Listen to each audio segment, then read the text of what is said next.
The stream is live.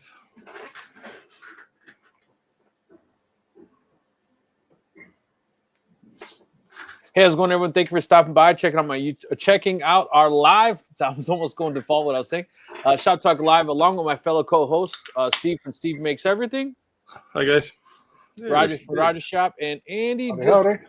And there's Andy. I made it. There Andy. he is. Andy Just Virgil. in the nick of too late. Yeah.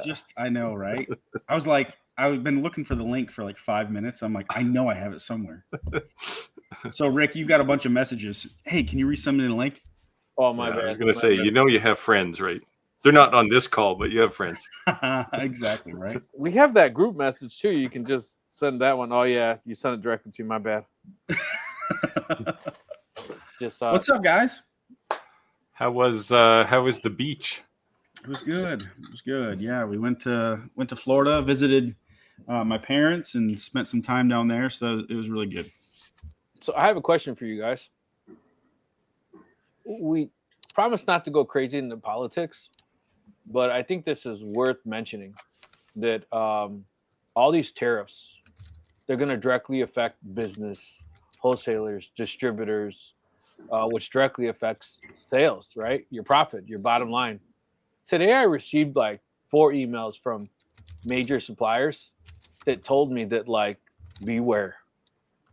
And I think when it's these, we're not talking like Amazon sellers. We're talking JDS. We're talking like some pretty shirt space, some pretty established, large distributors that are sending out forewarnings that they're concerned a 40 to 60% increase in cost.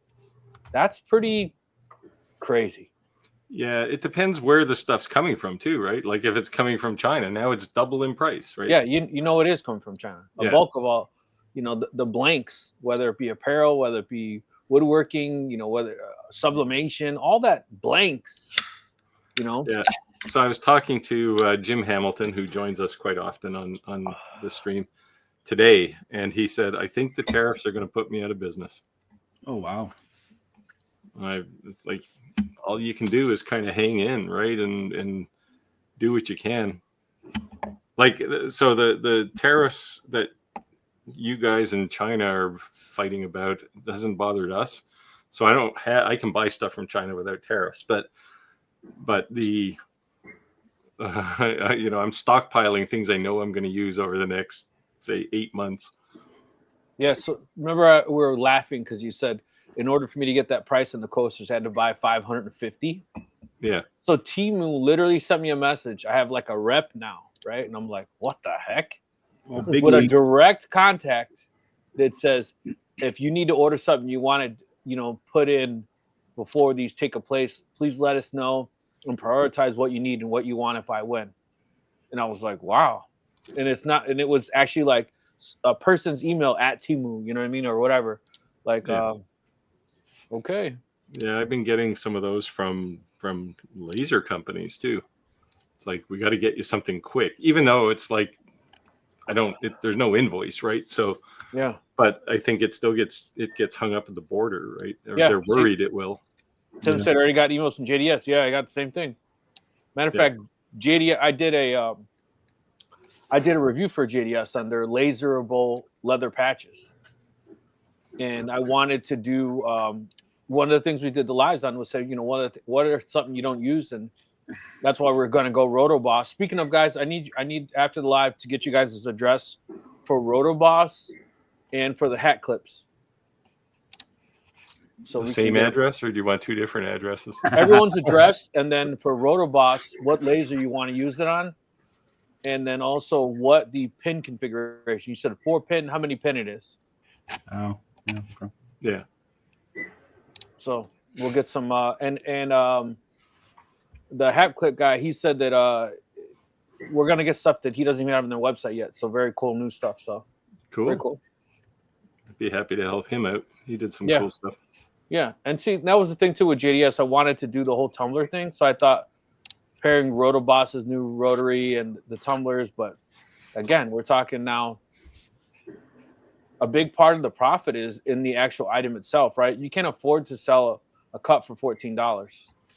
You know, a blank that costs $14. You know what I mean? Yeah. No, Yeah. tumblers. I'm stockpiling tumblers too right now. Stainless steel tumblers that we sublimate on. Yeah, that cost me $6. I sell them for $20. Yeah. Yeah. So- I mean, I don't. I mean, people ask me, like, what can we do about tariffs? And I mean, it's different situation for me, but it's like there's nothing, right? You're basically screwed at this point. You just have to kind of ride the wave and hope for the best. Yeah. And the And if crazy you part have is the there's cash, no real. if you know you're going to use something over the next 6 or 8 months and you can buy it now, buy it. Well, I guess It's it's too almost late like now, but you'd have to buy enough supplies to last you the rest of the year, yeah. and then worry about next year, right? Yeah. So, is Yeah. there anything, Andy, that you're concerned it would directly affect your business with this tariffs? No, not necessarily. And would you say that no, because primarily your products are wood based? Yeah, wood based. And then I have moved to digital products. Quite a bit. I would say. I mean, most of my income now comes from digital products. So, thankfully, you don't have to import digital products or export them. Unless it's Mexicans making them for you, then hey, So where I'll see it is, where I see it is dealing with, my partners and companies that do work with physical products, right? Right. And so it could affect me in sponsorship revenue, because those marketing budgets are going to tighten up. But it's really interesting. Just all the different dynamics. It's not kind of what Steve was saying. It's not just a straightforward, like it affects everybody the same. Yeah. And it's even with I'm not talking about different percentages, but you think like I was talking to someone yesterday and we were talking about Facebook ads. I've dabbled in Facebook ads. I'm no Facebook expert, but we were talking about how all these e-commerce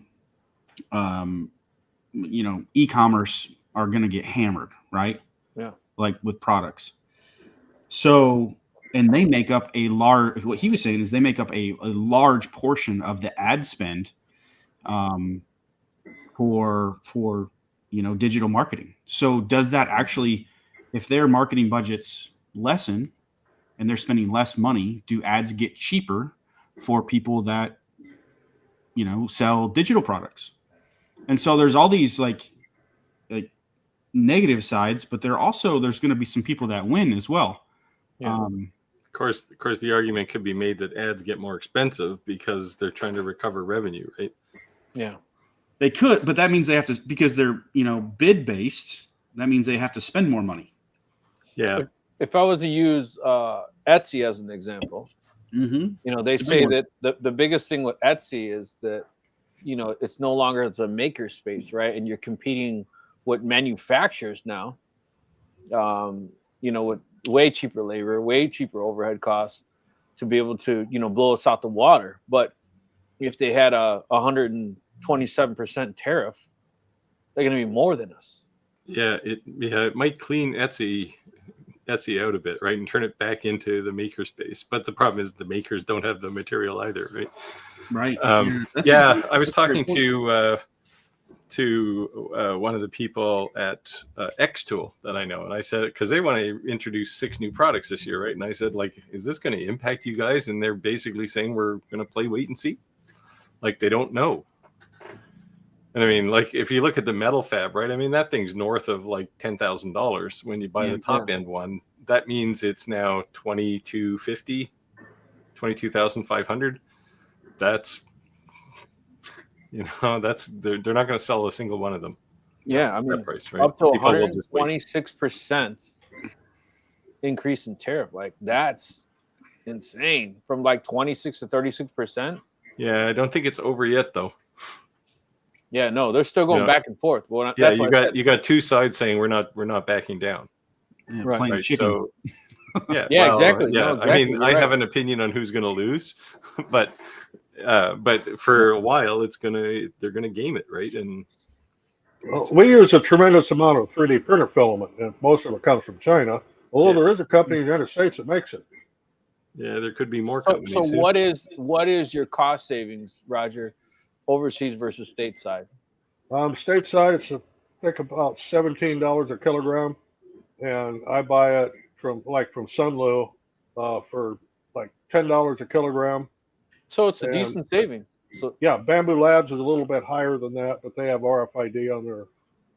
But what I like about Bamboo's filament, aside from the fact that it just works perfect, is it's you put it it's you got refills. So Yeah. if you buy in bulk, you can get a refill spool for $10. Yeah. Yeah. Yep. That's cool. Centro said I have a lot of inventory already, thankfully. Yeah, so Yeah. people are stocking up for sure. Yeah. Waterloo, Iowa. Oh, there's Jim. Hey, Jim, I wanted to show you something. Actually, I'll show you a few things. So I've been playing with a UV printer this week, today. And what do I want to start with? Start with the obvious things like coasters. This is actually a piece of plywood. Hold on, Steve. Just wait. Oh, you're going up? Gonna make you. I was already big. So, standard coaster. This is a piece of plywood. Here's the one you'll be interested in, Jim. Hockey pucks. What else we got? Phone cases. So the cool thing about this, if I can get my eyes out of here so that it's not trying to focus me. So the good thing about this case or this printer is this popcorn on the back is actually 3D, so you can feel it. And finally, for Paul Owen, I have something. So I can do canvas too, Paul. Not nearly as sexy as the stuff you do, but anyway, that review's coming up. I even found a thing to do with all these crappy old coins that I can't use, the magnetic brass. Put my logo on it. I'll give I it have to a somebody. question for you, Steve. Since you said it was textured, can you do Braille? Probably, yeah. So you probably can be actually something do, I very think cool. the maximum height of the 3D-ness of this thing is about 5 millimeters. That would actually probably be a real small niche market that you could really That'd be cool. capitalize on. Yeah. Like one of the coolest things I saw done with a phone case was somebody put it was like a Roman sculpture on the back, and it was very high relief. Like you could see shadows from the sculpture. It looked very cool. Now, what do you want to do with a big fat sculpture in your pocket? I don't know, but If you're trying to increase the bulge, Yeah, right. yeah, Got maybe. the gray sweatpants on with the bulge. But anyway, yeah, it's so Jim, the video, I can't even tell you who the company is yet until the 23rd of April, Wow. because I'm under lock and key at this point. All right. So, but yeah, it's probably the coolest thing I've had in my shop. So Steve and Andy, Mm-hmm. StreamYard says you have to log in and re-authenticate your Facebook. Otherwise, it'll remove it within 6 days. And Roger, you're already removed. Like where we share to? So when we all go live, right? Besides YouTube, you can also go live on YouTube, right? So if you don't go log in and hit authenticate again, in 6 days from now, it'll remove the account. You'll have to Log re-add it. in where? Just to, I don't To know. It looks stream? different. It looks different from my side or your side. But when To you StreamYard or Facebook? yeah, in StreamYard, go to StreamYard.com and read. You don't have to do it this second. You have 6 days. But I'm just saying it just popped up. I don't normally stream to Facebook anyway, but Yeah, Well, I do. I didn't know started that though. It just told me. Boom. That's what I'm telling you. Gotcha. I'll look into it. Yeah. So the three of us has 6 days, and Roger's expired today. Well, that's it, Roger. I'm You're older. out. I'm older than everybody anyway, so that's. So where'd we Nancy end said, up? "Happy Hump Day." You know, I used to say that at the beginning of every live. So yeah, Happy Hump Day, everybody. Happy Hump Day. You know, I've had a very stressful week, so I'm very happy to be here with you guys today. I tell you what, it is a highlight of my week. It does. Ugh. Speaking of hump day, have you seen that? I think it's a Geico commercial with the camel wandering through the office. Yeah. Guess what day it is? That's great. It's hump day. I thought that was brilliant advertising. It really is. So Louisiana hobby guy. Rich. How's it going, Rich? I said I think the tariffs are purely for negotiations. Oh, They're totally. likely going to go away. You know what, Rich? I don't want to argue with you. I hope to God you're right. That's all I can say, because if not, we're going to be in for some trouble, man, because it's two guys doing this, right? Yeah, I know. Like Eagles getting away, the only people that are going to suffer is us.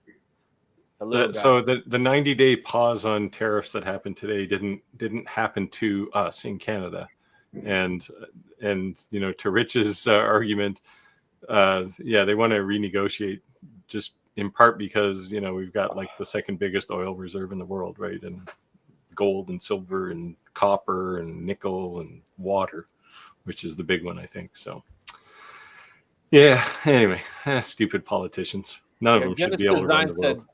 Maybe sales will increase for U.S.-based companies over the tariffs. Kind of what we're talking about with Etsy. But hey, Rich, man, I hope you're feeling better, brother. I know you had that back surgery recently, so looking forward to you being able to join the live as well. Appreciate you joining us. Yeah. Zententro said the knock on effort will hurt everyone. Yeah.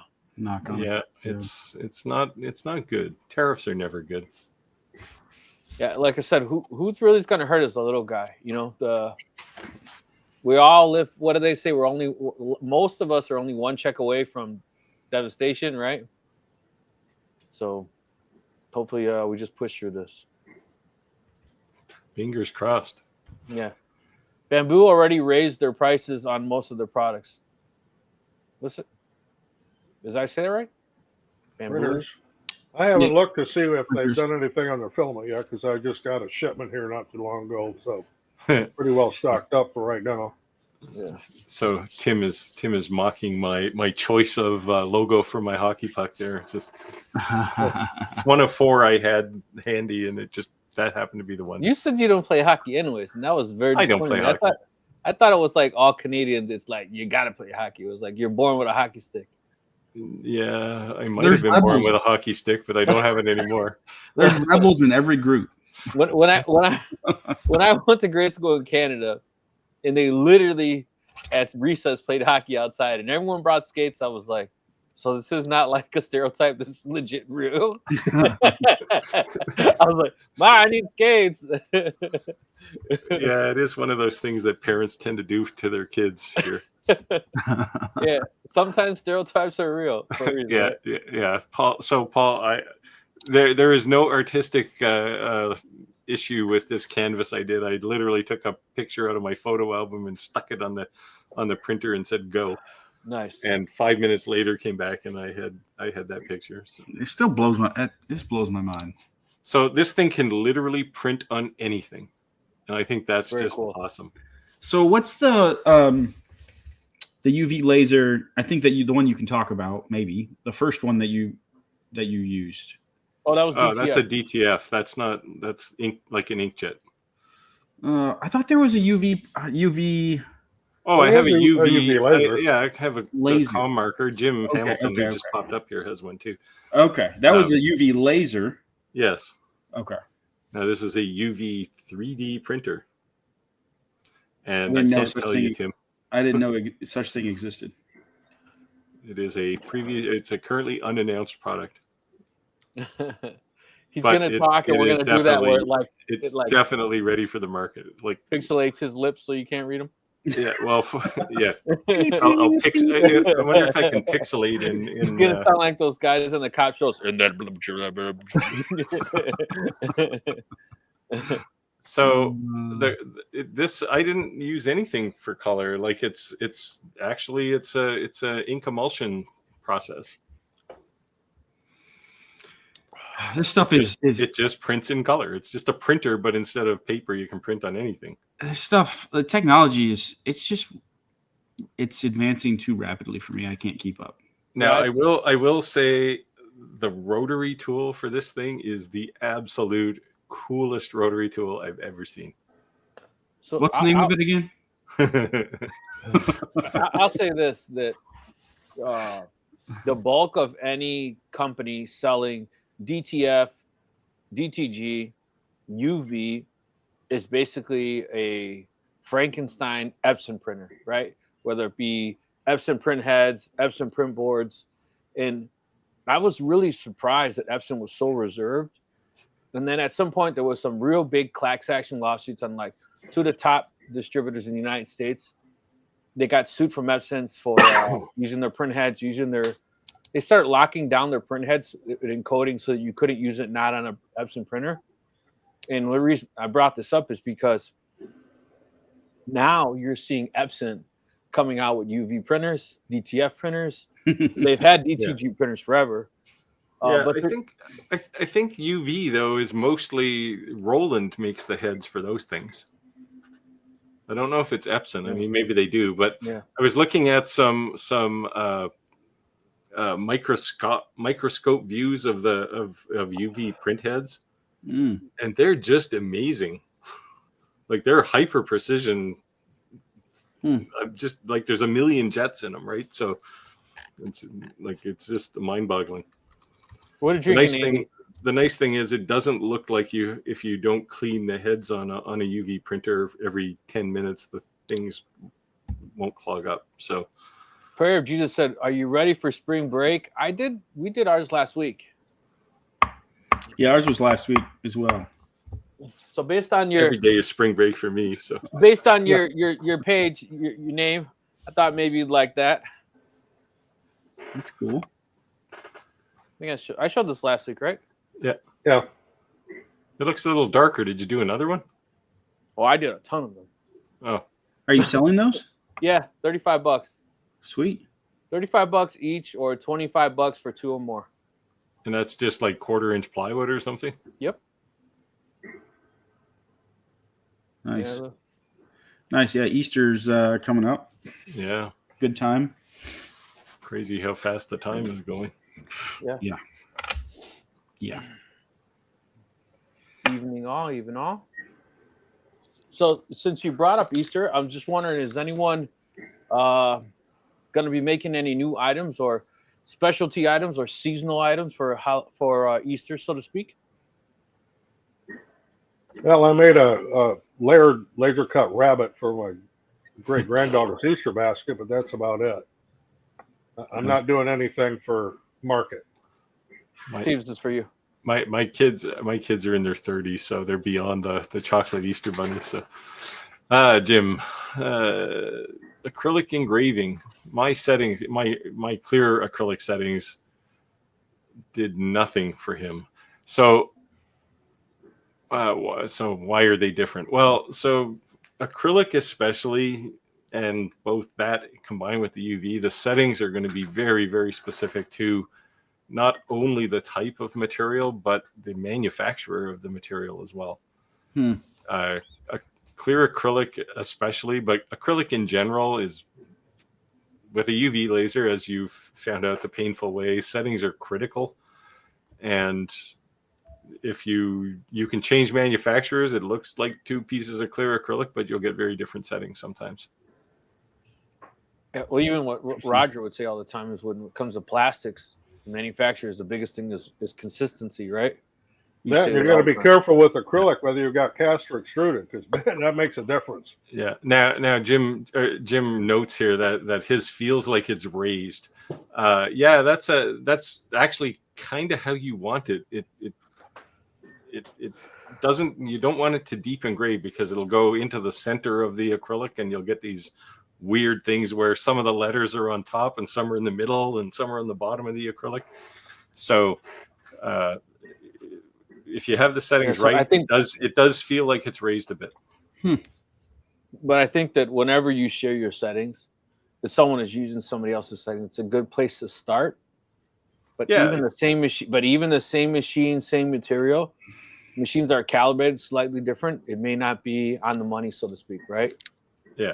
But as you can see, my setting, I guess that was the speed was 4,000, and by the time Jim got it working, he was at 1,000. So that's significant. Yeah, it's pretty. Yeah, I mean, And there's a lot of knobs to turn on a UV laser, right? And well, fiber lasers in general, because you've got frequency and Q pulse and a bunch of other things. So The Impaler said, "Greeting, Ellie Hobby Guy. I hope you have a recovery very soon." Yep. Last week we asked everyone to say a quick prayer for him, so he had a speedy recovery. All right, here he goes. yeah, let's talk Andy, this digital is for you. products. Zen Tenro says, let's talk digital products. Is it better to sell files one by one or do a subscription? Why would you do one versus the other? Great question. Just off the top of my head here, so I've never sold files subscription based. I know there's ones out there. Couple of things that pop in my mind. So I do sell files individually, and it's pretty much a set it and forget it. A little bit of customer support if they have questions. And so I sell through Etsy, and I sell through my own website.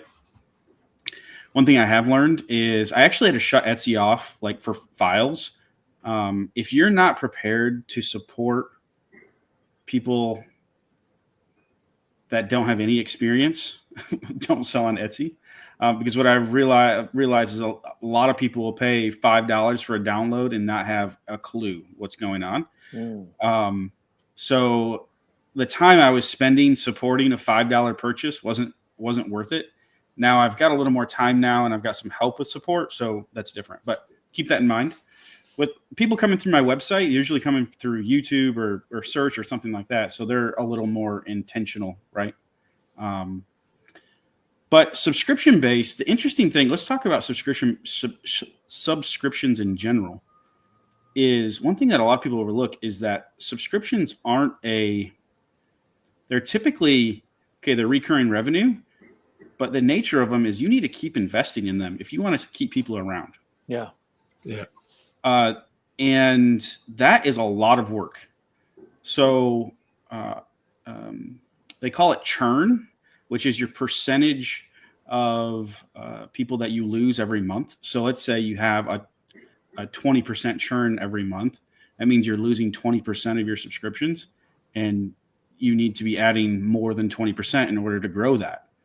So if people aren't getting recurring value, they're not going to stick around. The one thing I see with the big subscriptions is stolen artwork. Yeah. The biggest thing I see is because, they're almost joining someone else's, and you can just go download it all, right? And then say pieces, deuces, Yep. That's with digital products, it happens a lot. People jump in for a month and they download everything and they're gone. So, plus the actual subscription service probably swiped a bunch of their designs from someone else too, right?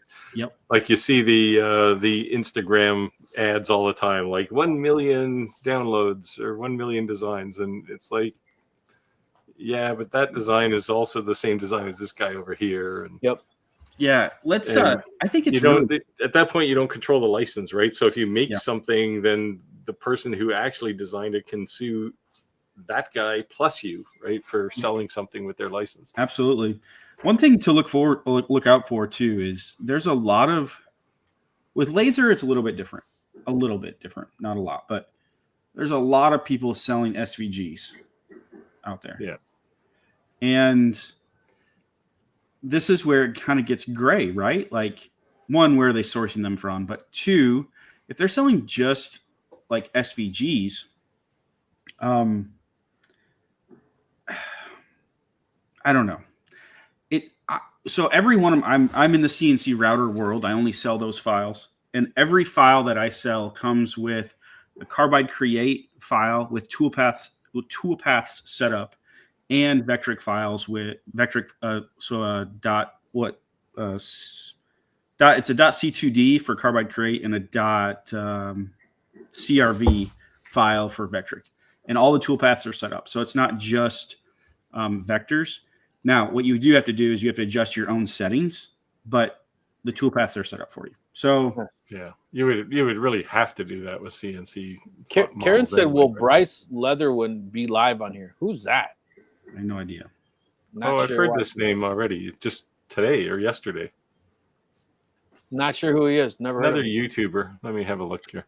Yeah, so be sure to with files, whether I know we kind of meandered there around, but whether you're buying or selling them, make sure you know what you're buying or what you're selling and what the source is. And then the other thing too is there's so many free things out there now that can generate SVGs for you. Right. Yeah. Hey, I'm assuming you guys heard of Creative Fabric, Fabrica.com. Oh yeah, they're in a fiasco there. So they asked me to be an influencer for them, and I was this close to say yes. And like 2 days after I was about to say yes, which would have been a pretty good deal for me, they got sued. Well, I wouldn't say they got sued. One of their subscribers got sued. Oh, it's been more than one now. For using a product that was like a trademark. And I would say this. Okay. I'm going to go grab something really quick. Did I download it off their website? Yeah, I'm looking it up right now. I've never heard of it. By the way, Bryce Leatherwood is some country music guy, so he's not allowed on this channel. Say that one more time. on. Who is he? He's a country musician. Oh, That's interesting that someone asked. so I downloaded this from them, right? I'm not sure we should be heard or not. It's a garden Garden stakes. garden stick. Okay. So, one thing I would say, if you're going to sell something and you're downloading a file, edit it. Always. Edit it. So in this design, it had some things in here. I changed the design. As long as it is not 100% original file, I don't care that I pay for their subscription and supposedly I can download this. If I buy a file, I'm not ever going to just cut or print the file the way it was. I'm going to edit it in some shape or form. Yeah, although if you're doing that for the purposes of avoiding license, you're going to lose if it goes to court. If it goes to court, yes. But at least you made an effort. And I think An effort to hide. Yeah. well, no. Yeah, but I'm just saying. No, but he paid for that. And they said that he could use that. Yeah. Right. Well, I mean, sure, if you paid And for he's it. still editing it. So Yeah, well, I Yeah. would do that too for the Yeah. most part, because most online designs aren't what I want completely anyway. So I kind of ghosted them after that. And they do watch our lives. And I didn't tell them why. So if they're watching, that's why. So now you've just admitted some kind of guilt. There's probably No, something in no, their it's- license it's about just modifying the designs, though, too.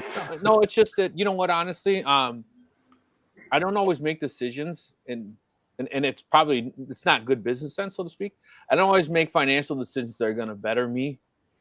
That would be steering my followers in the wrong direction. Because I think in the long term, if you're just thinking about your own bottom dollar, you're going to lose your subscribers because of that, right? We keep saying everyone sound like an infomercial. you got to be careful who you partner with and who you associate yourself with, you know? Yeah. So financially, it would have been really, really good for me, like really good for me. But Creator Fabrica, hit me up. No, I'm joking. No, I mean, I think it's phenomenal. I have affiliates and everything with them, but I just didn't post any of it or go down that road because I wouldn't want anyone to do it and then get sued and be like, "Yo, Rick, man, I signed up for this service and I got sued," you know? Yeah. So my 2 cents is that if you're buying artwork from anyone, edit it. And even if it's the smallest amount of change, edit it. Yeah. Yeah. I spent a good chunk of my career with intellectual property, and I tend to be a little paranoid about that sort of thing. Well, Roger gets contacted for posting pictures of his own house, so you never know. well, Yeah, that almost went to court. That was one of the most ridiculous things. And nobody's heard this story. We have a nursery and we sell plants and trees and shrubs and so on. Well, I had taken a picture of a redbud tree in front of our house in full bloom, and I was using that, and someone sued me for using their picture. And it was, I mean, I had paperwork and everything that got sent to me. So I went out in the front yard with a camera, took a picture of my house, and I said, "This is my house, this is my tree. You still want to go at it?" And they dropped it. So Rich thinks I gave away the manufacturer. So Rich, I'm actually working with about 4 different companies that I'm under non-disclosure for. So I'm not sure. I think the thing is that Rich is in the know, right? Oh, probably. No, not probably. You know he is. Yeah. He's that guy. Yeah. So maybe to him, but not to the average Joe. Howdy from Georgia. What's the Easter Bunny's favorite type of music? Hip hop. Yeah, and Wah, their favorite wah, wah. the favorite group dance is a bunny hop. It's like that's like a dad joke. I thought you were gonna say to the hip, the hop, the hippity hop. Always have test blanks. Yep. Yeah. I do that with everything. Do a little scrap or something, or make it tiny and just see how it looks. And So I'm a big fan of bartering, right? And a buddy of mine, he does home remodeling. My house was built in 1865, so I have a dining room that has like archway walls and fancy curves. I mean, I could put up sheetrock, but that stuff, dude, like, come on, man. That's like somebody, that's what they do, right? So I traded him an Atezza V35, a tumbler, a roller, extension kit, everything, right? And I said, you can even have this, or you can have the Iker K Pro. Which one you want? It's like, I want the Atezza. So I told him, like, hey, man, you joined our Facebook group. I haven't seen you post nothing on Facebook. I haven't seen you ask any questions. Have you used your laser at all? This guy, he's like, I make coasters. I'm making tumblers. I'm making pencils. Remember how we said on the live about the pencils? And I'm like, you made all that? Within like 2 weeks' time, this guy's done all that. Nice. I'm like, why aren't you sharing it? But that's the point of me bringing this up is you have to share your stuff, man. Like, if you expect to get business and you're trying to grow as a business, you have to show your stuff. Yeah, never underestimate Facebook to get you in front of other people. Absolutely. I mean, no one can. If your goal is we to didn't sell, answer Bosnian Trucker's thing here. Hang on, go back there. Are you finished, Andy? Oh, sorry, I was waiting. Yeah, I mean, no one can make it. If your goal is to sell, no one can make a decision to sell if they don't know what you like. It's an option, right? Like, yeah, like that's the basics. You have to let people know what you do. Yeah, and the thing is too is that items can have total spin-offs, right? Like, or like we keep using Sam's or Costco as an example. They have Rick, the hot dog chicken. Rick, you got a spam message coming up here. Okay. Yeah. So Bosnian Trucker has a longer ray by presumably with a roller, and when he engraves, it comes out like when he engraves, I guess, circles, round things. Yeah, it comes out like an egg. So there's two things here. So first of all, put a circle on something round and measure the width and height and make sure that it's actually really egg-shaped, because you get a bit of an optical illusion when you wrap a circle around a cylinder. It looks thinner than it is. But also check the scale, like your settings, your steps per revolution is probably not right. Mm-hmm. The other thing I would ask is, are you doing the tumbler flat, or you actually have a roller? Oh, he's got the roller Well, there. it's got a roller. Roller, yeah. Yeah, it's most likely the steps per revolution is not correct. LTX Design said, sounds like the step rotation is incorrect. Yeah. Have you tried calculating the steps to verify? Yeah, either calculate it or just measure it. Like you can do a pretty good calculation and then change it to the proper value the first time. Kevin Ritz said, I know if two people sued and Creative Fabric basically said, oh, well, you are the own. Yeah, you're on your own. I watched a few videos about that. That's a mess. Yeah, I'm not sure they're actually on their own. If they found a good lawyer, they'd probably get Creative Fabrica to step up with some cash, because you could argue that they knew that this was going to happen, and then they allowed you to be trapped. Right, but the other thing that I would say is that take anything with a grain of salt, or have some type of common sense, right? If you went to a site and it's a Nike or Adidas logo and you still download and thought you had the rights to it, you're an idiot. I'm just telling you, you're an idiot. That's true. But if you went and downloaded this garden stake and somebody sued you, you probably didn't think anyone tried to sue you over a garden stake. That's all I'm saying. Yeah. But Yeah, I make you know, garden steaks. what'd you say? I make garden steaks. Nice. Looks just like that, except it's thinner, doesn't have a wheelbarrow on it, I have 3 different types. made of acrylic. Are you gonna sue him? I'm thinking man. about it. So I told my wife, I says, the design said 12 inches. I think 12 inches is too big. I'm gonna make it 6 inches. She says 12 inches is bigger. I said, I knew you'd say that. 12 inches is better. It's bigger. I said, I knew you were gonna say that. Yeah. So it's 12 inches.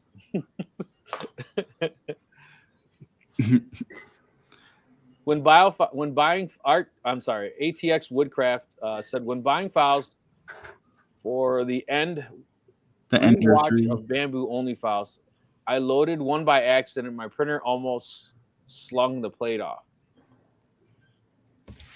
You can, if you download Bamboo Studio, you can convert your Bamboo file to a SVG or STL. STL rather. Yeah. You can convert it to an STL, export it.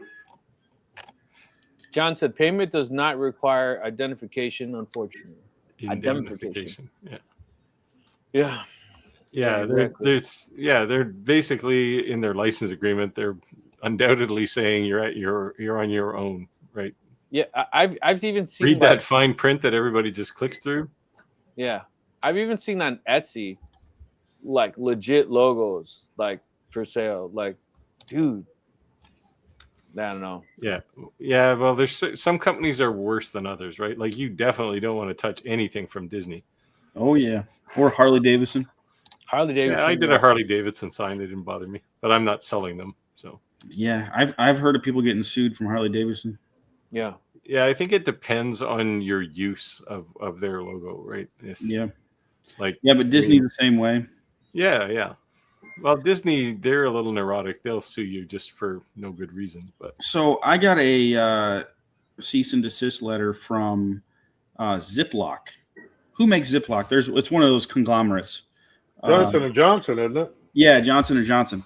I got a cease and desist order letter from Johnson & Johnson lawyer for using the word Ziploc in an Etsy listing.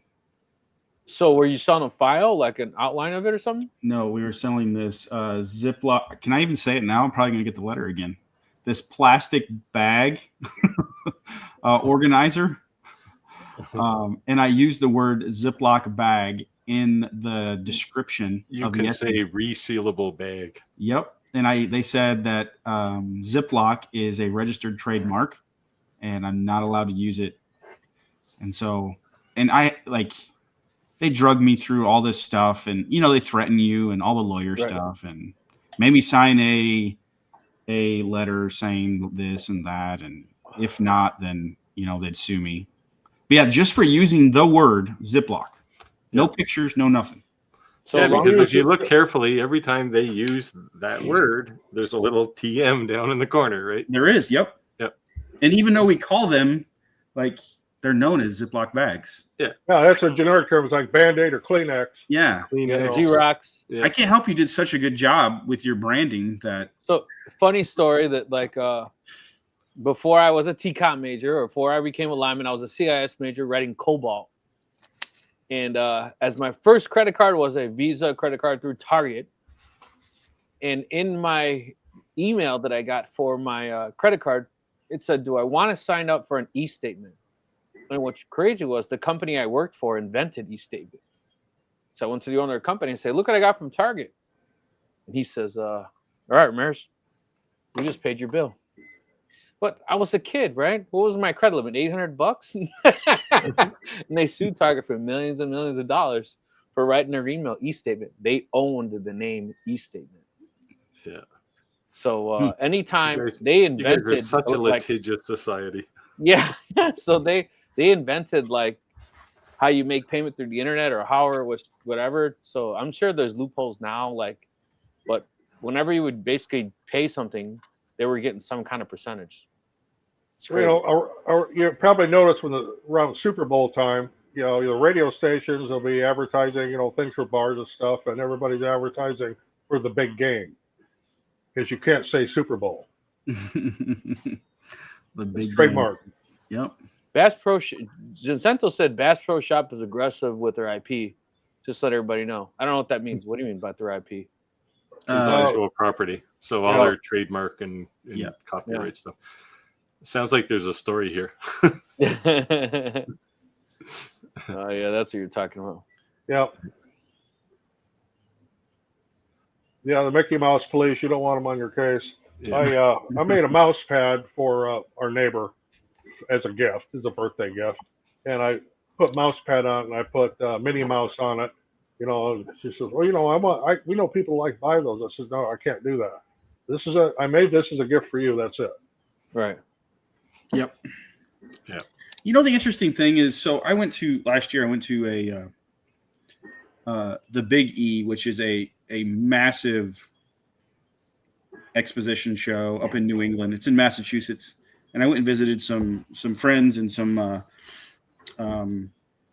supporters of me and the channel, on YouTube channel. And it was really cool. They were set up there to sell. So it was kind of I did a video and supported them. But as I was walking through, there's this guy that sells night lights, laser cut. So what he does is he laser cuts the box, the design that slides onto a nightlight, right? And he had every single trademark thing you could imagine. Everything, like hundreds of them.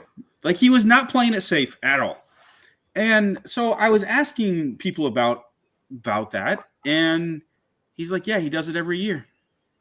And so I Googled him, looked him up online. I don't remember his name now, but he does not sell them online. He only sells them locally. I've seen that at craft shows. You'll see, people with tumblers, and there'll be trademarks and brand names, and like Monster Energy and Rockstar, and all these, and that they don't have the license to do that. Yeah. Yeah. So I'm not telling people to do it, but what it would take is someone to walk by or someone to take a picture, right, and know somebody. When you're selling trademark stuff online, that's pretty easy to find.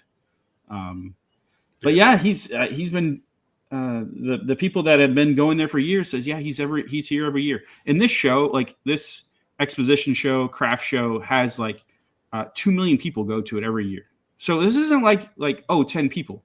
Like, it's massive. And I'm like, the guy just, like, I would never do that, but he just rocks it. Laser cut night lights. Jeez. If there's 2 million people going there every year, the odds are good that one of them's a lawyer for somebody. I mean, that's what I would thought. Yeah. So I'm not affiliated with this company whatsoever. And, but I think anytime you come out with a good product in our industry, be ready to be copied, right? And that just means you're doing something right. But if you're not aware, there's a company called Copyscape. You can actually put your website in Copyscape, and it'll scan the internet. And I've found, like, when I was doing the apparel, like, literally people stealing my complete design, and it'll find it. It's insane.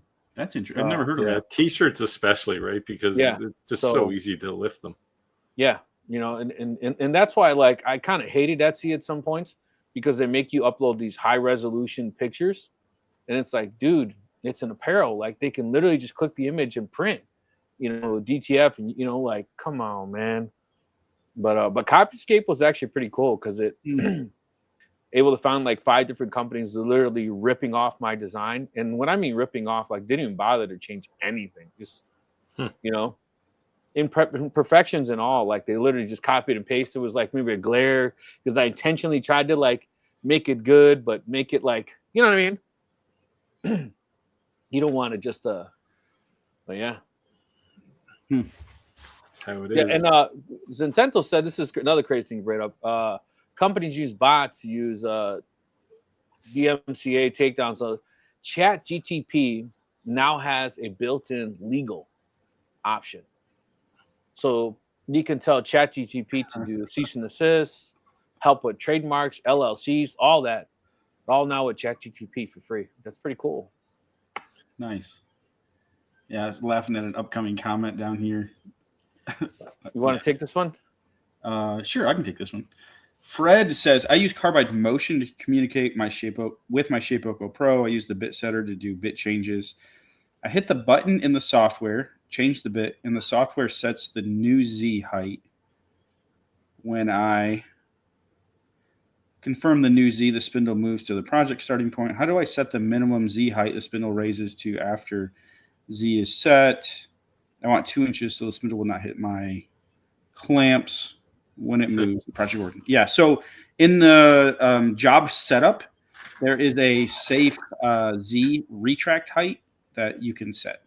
So it's not in Carbide Motion, it is in Carbide Create when you're setting up your job. There you go. Yeah, nobody likes the clamps getting hit. No, we've all Easier done to that. just remove the clamps. Just get rid of them. Yeah, That's why I keep saying I thought these 3D printed clamps were so awesome.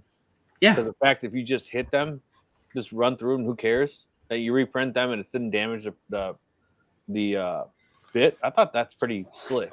I still want to build my vacuum table Yeah. one of these days. So Tento said I make a lot of parody. What is it? Parody designs. That should be safe to sell. Well, maybe. I like the should. You know? Yeah, it depends, right? So, like, and since we're talking about ChatGPT with their new Studio Ghibli thing, they're taking all these internet memes and they're turning them into comics, but they're now getting sued because it's a derived work without copyright permission, right? So, Yeah. Bass Pro Shop took down my Bass. Okay, because you said, Andy, there's got to be more to this comment earlier. So Bass Pro Shop took down my Bass Pro sign on Maker's World. I was giving away for free too. My Bass Hole Shop sign. Bass Hole Shop. It'd be like me posting the Chicago Bulls and be like, "Why'd you take it down? I was giving away for free." Like, come on, man. Well, no, it's so Bass Pro Shops, and he was. I want to see this. A Bass Hole shop sign. So Bass Hole. Too funny. So this is what I was chuckling at. So Willow Tree says I steal Andy Bird's stuff all day long. LOL.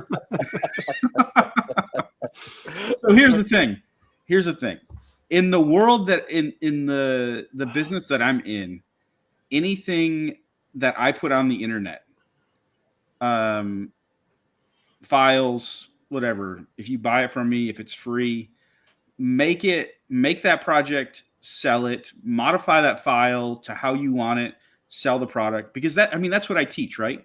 So it would be there's a couple creators out there that really kind of irk me. They're not watching this, but if they are, that's fine too. That sell their files, but then say you can't sell the item once you make it because they also sell that item, and I'm like, then you can't sell the file, right? Yeah, that's ridiculous. So it's for personal use only. Yeah, like what? That's Come ridiculous. On. So there's a reason. So the lanterns that we sell right here, you can't buy those files online. And I've been asked many, many times, like, you can't buy them from me. I don't know if someone else has created them. I don't know, but I don't sell that file because I sell that product. Right. And so all I ask is don't sell my files. Don't buy my file, then sell my file. That's all I ask. Roger said he had a drop. Looks like he has an outage. Major power outage here. Pay your bill, Roger. Or get a generator. Louisiana Hobby Guy said, HD made me take down a thumbnail on an acrylic file I did a few months back. Is that Home Depot? Oh, no, the Harley Davidson one. Yeah, I watched Okay, that video, and they haven't made me take mine down yet. But. Yeah, don't put yourself with a bullseye on your back, Steve. Just hunts. Yeah, right. Well, it's just whatever. Like you want to know what's crazy? So I was ready to jump on this because I was thinking he meant Home Depot. Harley Davidson, I am okay. My blood pressure reset. Nothing against Home Depot. I love you. If you want to sponsor me, sure, whatever. But I know for a fact that Home Depot uses creators' photos for their products in their advertisements and product listing. Like, I'm not saying partners. So I know of an instance where Home Depot went to a creator's YouTube channel, or I think it was their website, of a project that they did, and took the photo. This is Home Depot with like $1 billion marketing budget. Took the photo from a creator and repurposed it in some of their marketing. So it happens both ways. So Yeah, sorry, and I'm they're allergic relying to on the it. fact that they're too Carlos. big to sue, right? Yep. But he did. Is it called gaslighting? If they did that, he did post it and tag them, and post his original photo.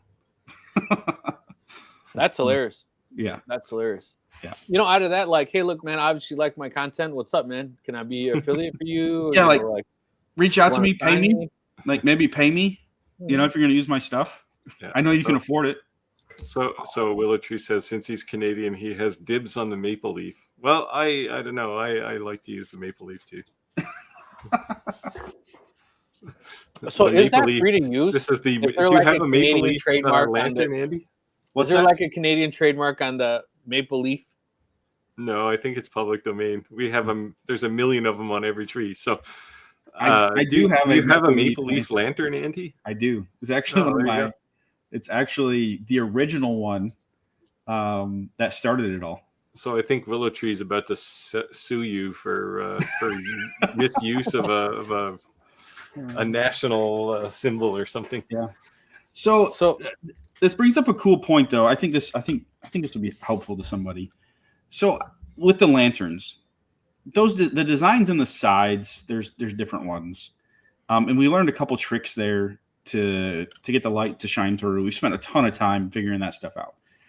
But when I set out, so the story of how I stumbled upon the lanterns was, the original idea started with, the jack-o'-lanterns that everybody was making.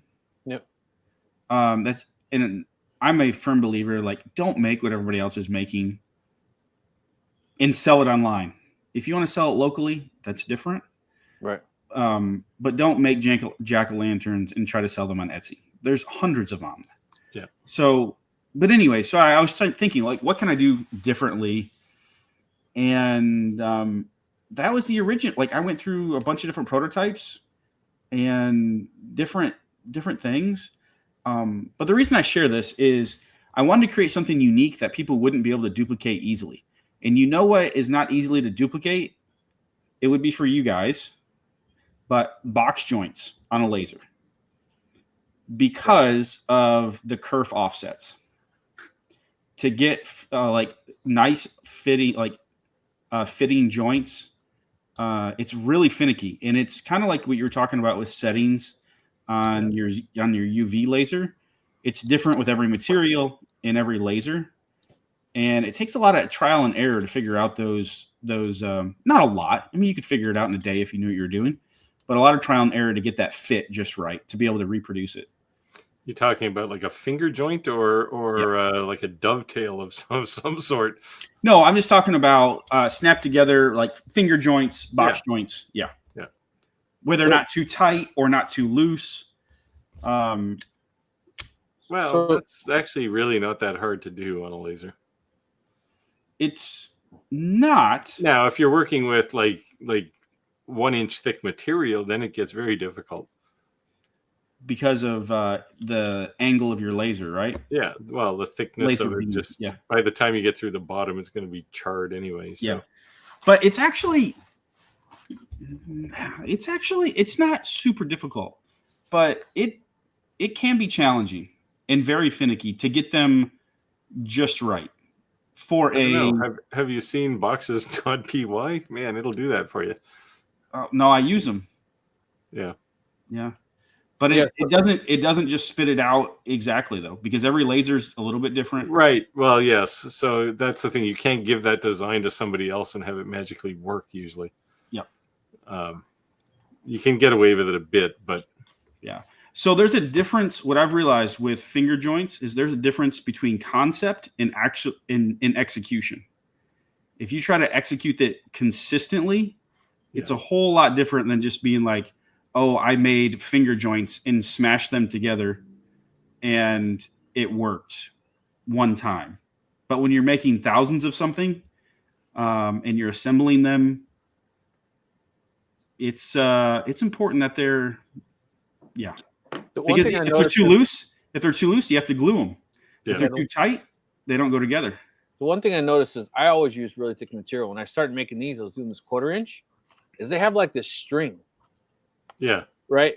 So when I was trying to see how many passes do I have to, I can cut this in like 3 passes, 2 passes. But sometimes I have to do like 5, 6 Yeah. because they'll have that random like It's cutting through a piece of nylon and I cord still or want a to deal with blob it. of I want to glue go inside. boop, pull it out and be done. So yes, there's whole pieces that it's doing all these extra passes for no reason at all. I just don't want the cleanup. Like I'm making $1 off this or $2 off this. I gotta be able to just dump them out. Right?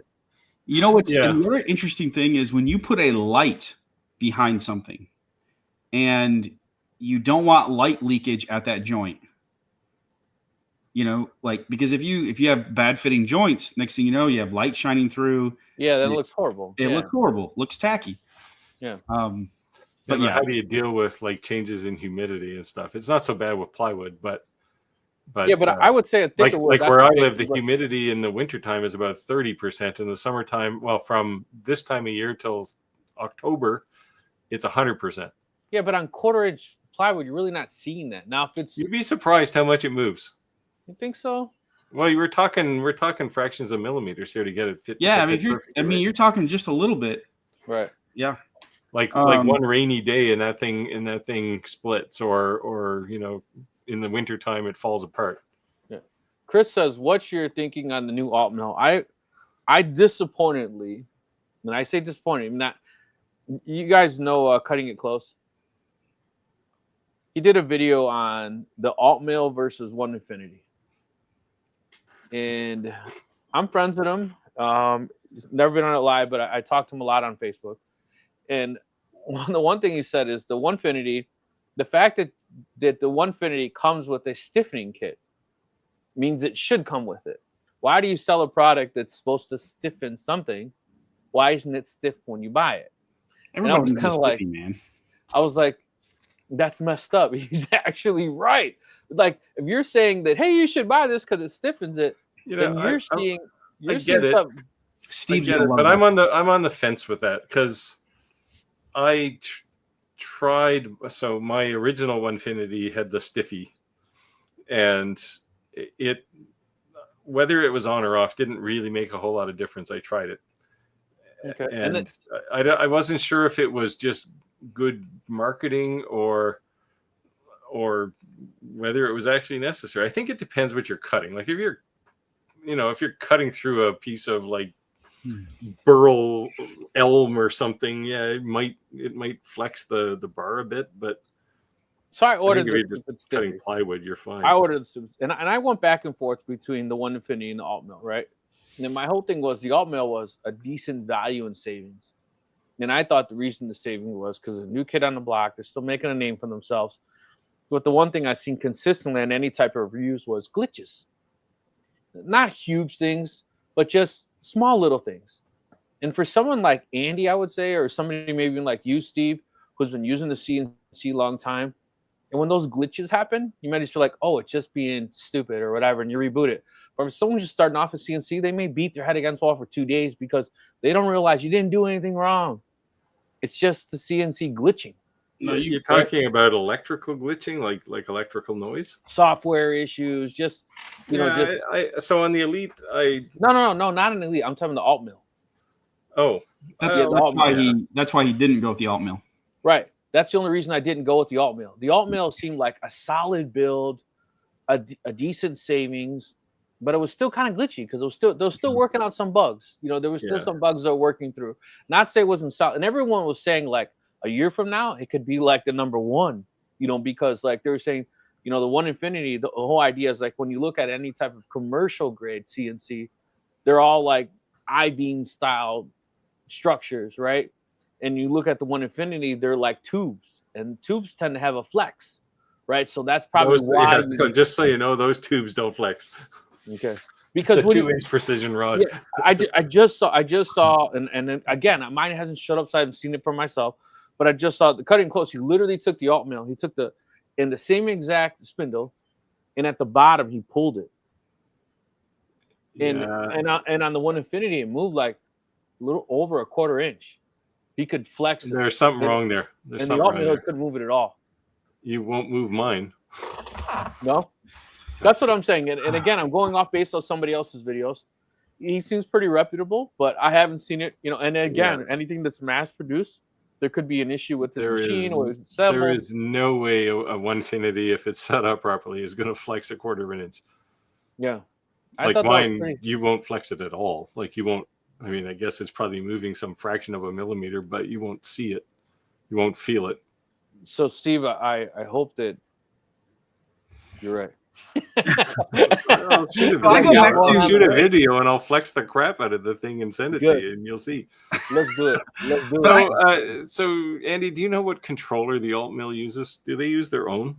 Yes. Yeah. See, the one big advantage of the Onefinity is they took an off-the-shelf, semi-industrial grade controller, the Masso 3, and it was already there, right? It's been around for 3 or 4 years, so oh shit! Andy took the right approach, I think. He wasn't joking. Willow Tree's coming after you. Andy's gonna make us block you, Willow Tree. Watch out! Do it, man. He's Canadian. He's got tariffs. I'm not worried about it. Oh man, no, we don't have any tariffs, man. we can buy stuff from China without. Well, we can't buy an electric car. No, if he's selling in the United States, he has a tariff. Oh, no, not right now. What? Why not? Because he's not making a car. And he did a YouTube tutorial. Or he's not. Them. So there's only tariffs between Canada and the U.S. right now. There's only tariffs on 3 major things. We need a tariff. Aluminum, steel, and cars. See, this is my point. Like, I need to eliminate competition. I need higher tariffs. Okay. I need to eliminate all of my Canadian. I'm sure he'll be. He's like, 126% ain't high enough. I need like. That's Chinese. I'm not worried about Chinese. They don't make lanterns. They make electronics. Yeah. So if I was going to sell you car parts, there would be a tariff. All right. Just a minute. Let's go back real quick. I want to make sure I did not misspeak. On the electronics. You can keep going, but on the electronics for the alt mill. Yeah. So VacFink, who seems to be a new name, welcome aboard. Stiffening really only matters if you're pushing hard. Yeah, and that's what she said. Well, yeah, she might have.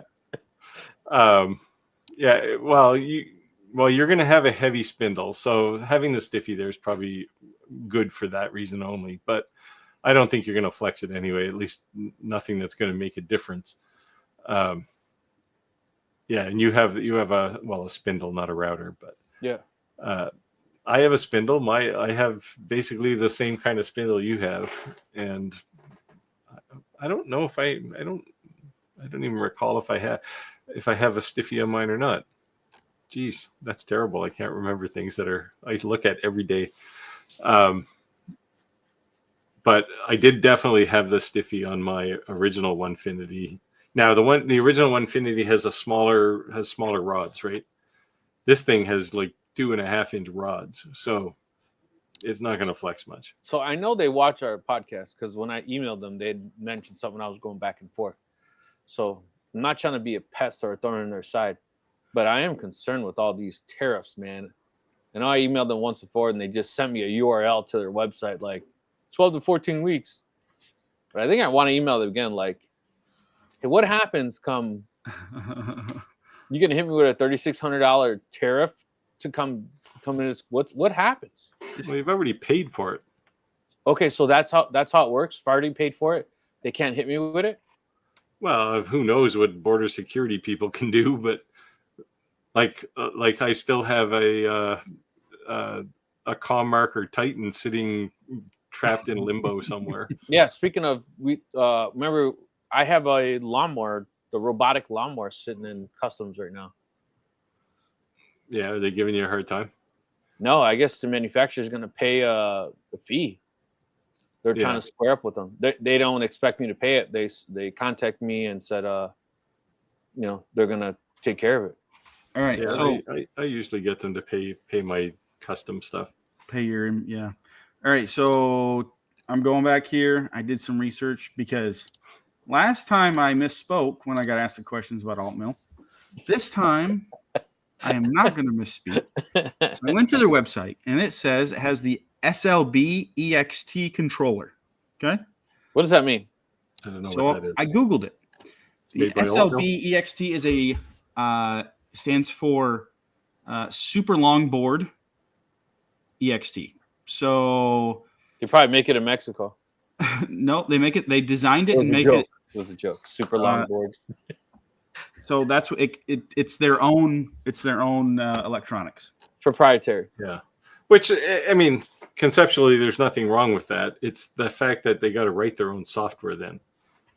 Right. I think the fact what you were saying, Steve, is that they purchased something that was a refined, added something. And rather than starting from zero, they just said, hey, this is already working. Let's just add this to our CNC. Yeah. So I don't know if you're familiar with the term COTS, commercial off the shelf. Yeah. No, I just sleep on Yeah. on cots. That's the only thing I know about I never get to sleep, so it doesn't matter to me. But and that's what Onefinity chose to do. Actually, with their old one too, with the Buildbotics controller, they didn't design that either. Andy, this is for you. So, your copycat. Willow Tree says, Andy, you need to make more vids on CNC. If I see another video from that guy at IDC, I'm going to stab my eardrums out. Seems to be a bit of a bias here. Yeah. So, hey, Garrett's a good guy. Garrett from IDC Woodcraft. So I do have a follow-up question, Willow Tree, and anybody else who watches my channel can chime in. What do you mean about more vids on CNC? Like how to operate a CNC? Can I say from my point of view, from like as a fan of yours, watching yours? Sure. I think your channel's twofold: marketing and makers. Mm-hmm. And I see your channel becoming more makers. I'm sorry, more marketing than makers. Mm-hmm. Mm-hmm. Mm-hmm. So there could be a behind the scene difference when you become a member, but what's open to the readily available to the open public seems more marketing than maker. That's all I would say. Yeah. From an outsider looking in. It's the unfortunate trap you fall into as a YouTuber, though, right? Oh yeah. Like I try to do lots of projects on my channel, but like right now I got one project video, then I'm looking at 3 hardware reviews. But I would say the one thing people have to understand is there's a difference between someone who's trying to become a YouTuber and someone who is. And the difference is when you are, it's not you're doing it for fun. This is how you're paying your bills, right? Yep. So there's a big difference to it. And I think, like I said early on, and Steve was one who was telling me, like, Rick, you can't just, review all $8,000 CNC fiber lasers, right? Because you have to appeal to all different kinds of people. Because I was turning down so many. He was like, and so I took his feedback and was like, I hear you, I get you, but I think I kind of wanted to start in my channel, not doing so many reviews. Like, okay, this 30-watt laser, like I fulfilled my obligations to the manufacturer, but now start making more makers type videos on what I'm actually creating with that. Not necessarily something that someone could steal my idea and go on their own, but just like, this is how I do my coins. And maybe even some of the videos would be only for members to say, hey, this is how I polish them. These are the polishes I use. These are the compounds I use. These are the speeds I use. More of an intimate kind of knowledge. But I think that there's value in Andy in, yes, the marketing speaking, but there's also value in you beating your head against the wall for X amount of years in the CNC, that if you made those type of videos, even if there were membership type videos, that you could leapfrog someone into, or springboard them into, forward type thinking, and save them 6 to 8 months, a year from, just watching a video. Yeah, I think it's interesting. This is really interesting too, because did I say it's interesting? Because I live in this space a lot, and you have to do what you're passionate about. I'm very firm believer in being authentic, and I try not to talk.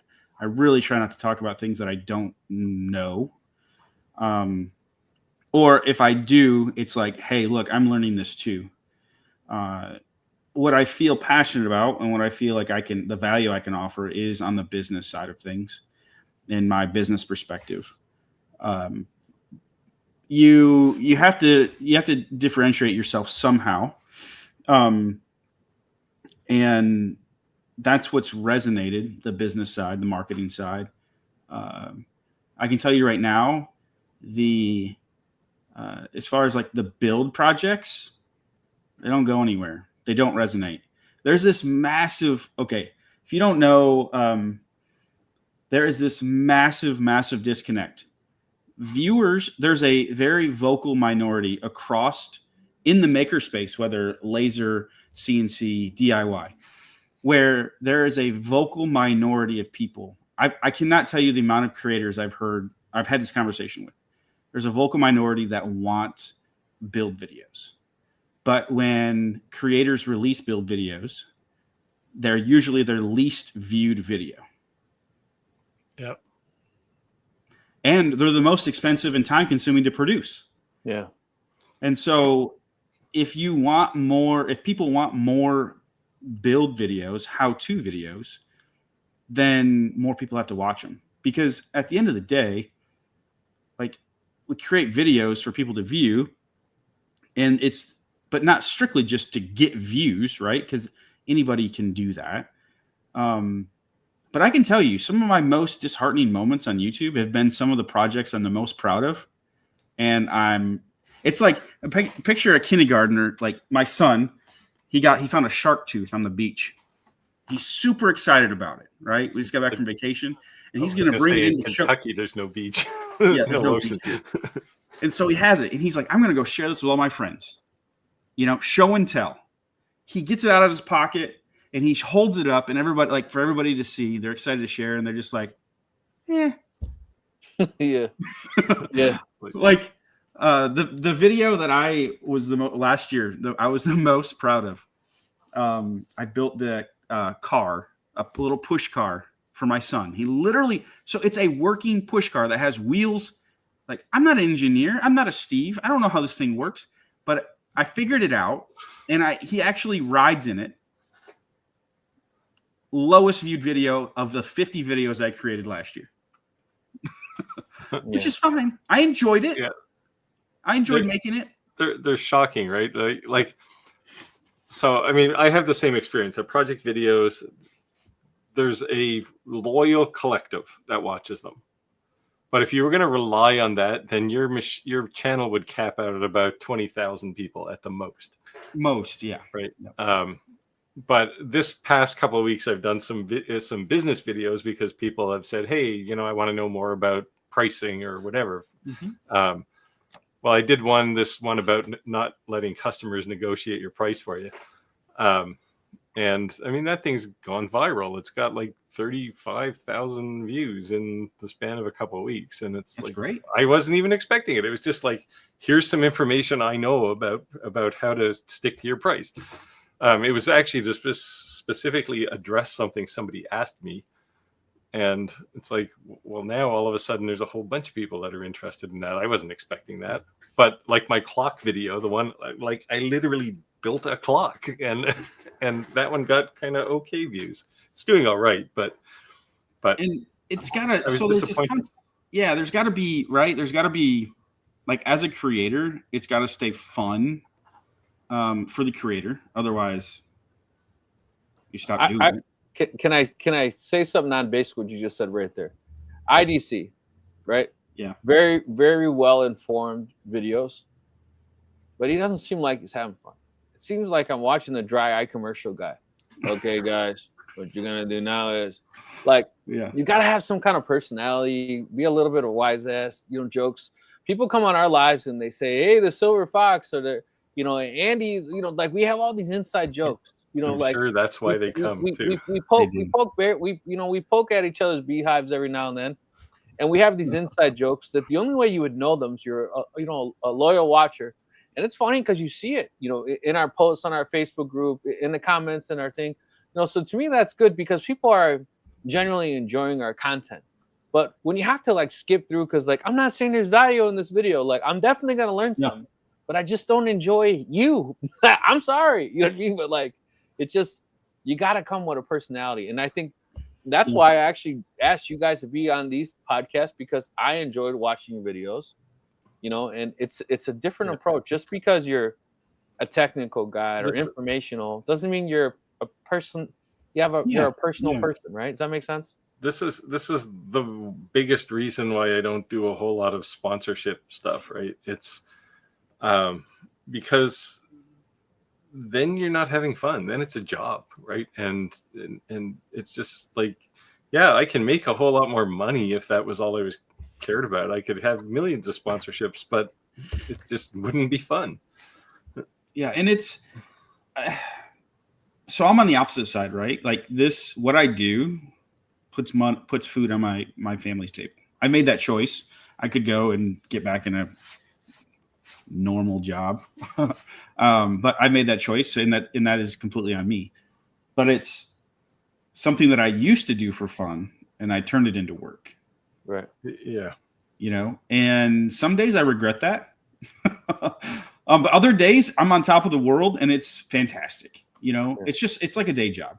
Like you have good days and you have bad days. And Build was on our live when you were on vacation, Andy. Yeah. I reached out to him. Yeah. And I was surprised because he said he was one of Expo's original influencers, and he claims, now I don't know if this is true, but he sold $1 million in Expo products. And I'm thinking, I believe $1 million in Expo products. Like, yeah, I can believe it. I mean, I know what I've sold. It's not $1 million, but it's shockingly large considering, the amount of effort I've put into X-Tool videos. Now I have a good, I'll say, friendship with them as opposed to, a job. It's not a job to do stuff with them, but yeah, I can see it. And it's, man, it's, I'm at a point now, if I'm being honest. So I've actually been on YouTube now for 5 years. It's a long time. Yeah. Over 300 videos. I think it's over 400. I don't know. A lot of videos.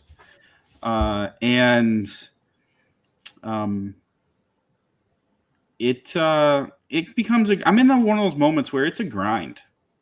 Like I'm not honestly, I'm excited to jump on live streams. I do a live stream. I do this one, which I absolutely love being a part of. And then I look forward to this one.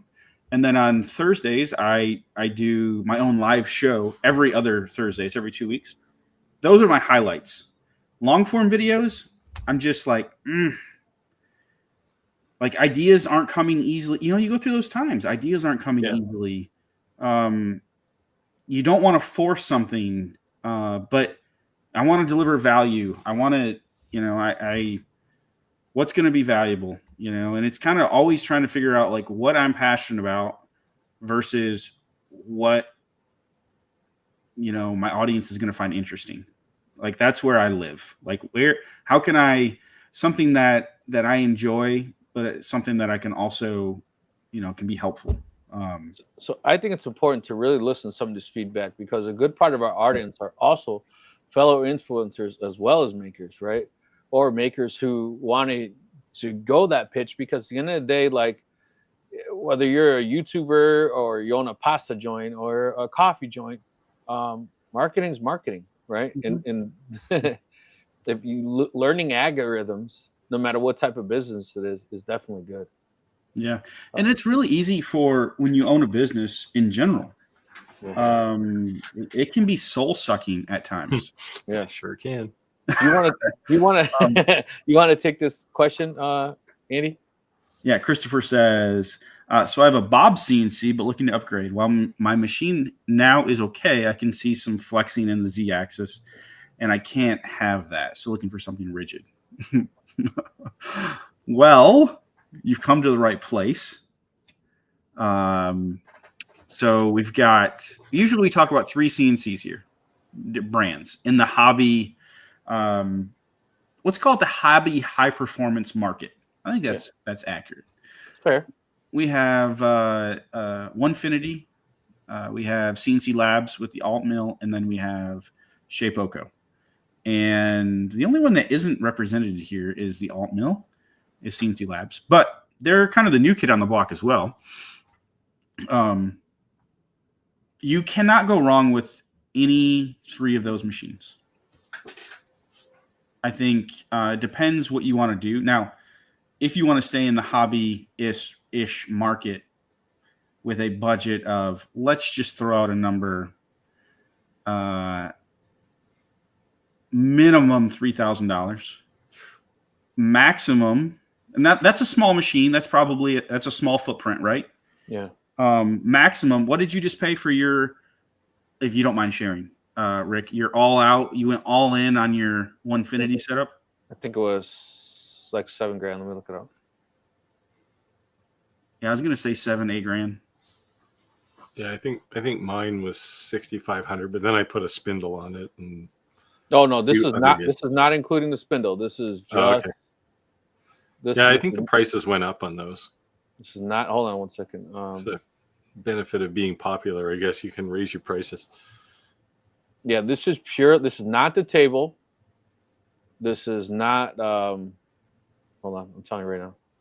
Yeah, I wasn't counting the table either, but I built my table. So I was hoping that I clicked on it and it says yours is being shipped. We would have had a huge celebration.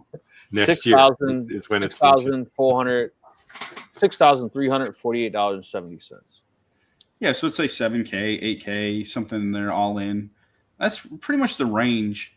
And so what you're going to get for those ranges is the 2 major things are size of your bed and size of, like, whether you go spindle or router. But size, and then rigidity. So, but look at those 3, look at your budget, look at which one resonates with you the most, and you really can't go wrong with either with any of those. And I think this, when it comes to the spindle, like the 1.5 versus the 2.2, really should just boil down to, do you have 220, right? And if you don't have 220, then don't sweat it. Like, just go to 1.5. Yeah, that's what I have on my Shapeoko. I have the 1.5. Right. That's what I'm saying. Like, I actually have the 2.2, but it's running on 110 20 amp circuit. Why? Because that's what I got. And okay. What is it? Is there any reduction? It's a bit of a Franken spindle, but it works okay. Cool. But I did need a 20 amp circuit for it. So I saw on YouTube yesterday, I was laughing so hard. I think someone shared it on our Facebook group. Was it Onefinity that they were running a Harbor Freight CNC? Was that on our Facebook group? Harbor Freight makes a CNC or sells one? I don't remember seeing it. No, a router. They put a Harbor Freight router. Yeah, any of the 65 millimeter routers will. It lasted 2 days. He said he rented it out in 2 days, but. Well, yeah, this is the thing with these trim routers, right? They're not designed for continuous use. Nope. And you get away with it with like a Makita because they're just durable. But yeah, Makita's a beast. I ran a DeWalt. I ran a DeWalt a long time. Yeah, and the only thing I had to do with it was change the brushes in it, which is a pain in the butt. But yeah, the other thing with like the cheap trim routers is they use bushings rather than bearings, and if you're pushing down on the thing, it's gonna squash out the back pretty quickly and mess up the bushing. So you're better to just. I mean, you can start like I started my original Onefinity with a trim router, but with a Makita, and I very quickly got a spindle, in part because the trim router is so damn noisy. Oh, it is. It is. So one thing this is one of my pet peeves is I don't think any of these CNC manufacturers should sell with the rigidity that they've developed and how far it's come along with ball screws and everything. They shouldn't even be an option for a palm router. Yeah. Like, I understand to save a few $100, but you really can't utilize the machine to its potential. Yeah, how are you selling something? It's like saying you're gonna buy a Lamborghini with a Ferrari with a Fiero engine, right? Like Right. then you're not buying a Lamborghini. Like, how are you gonna say that it has the ability to do something when you took the main key point that's gonna be able to make your CNC the ability to do something, right? Yeah. Yeah. Like, you know, they market 6 inches. This drives me nuts. I could give a passionate speech about this. All right, go down a rabbit hole. Let's hear it. The marketing, 600 inches per minute. Why? First of all, why are we picking I've seen it like 5 different companies use 600 inches per minute. Someone just one up them and go 700. Because first of all, like you're never going to use it. You're never going to use it. Second of all, like you're going to run there. You're going to run 600 inches per minute with a palm router. Like, well, maybe you're cutting styrofoam. Making headstones for Halloween. Well, you know, profiles for model airplane wings or something. You know, you can cut those out pretty quick. And it's just like, I don't know, it drives me nuts. But I'll feel guilty of that. I have seen people make some pretty intricate headstones out of styrofoam for Halloween and put some rattle can spray paint.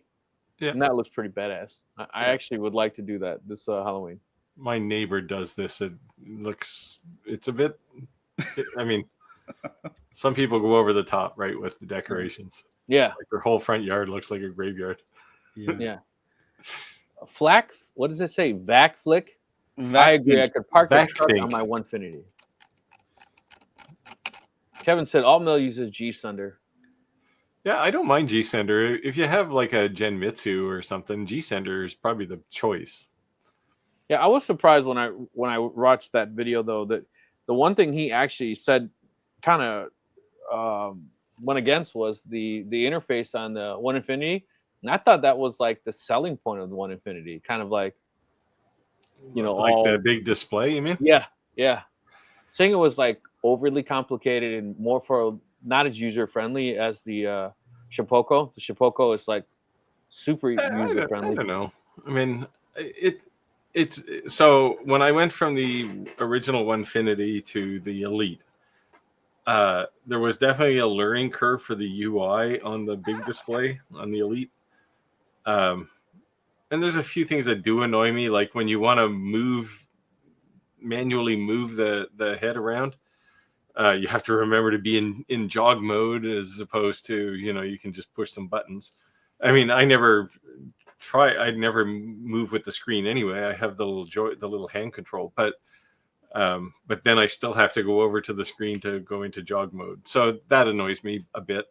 The other thing is the original Onefinity was effectively a network device, so I could just connect to it and drop a file there.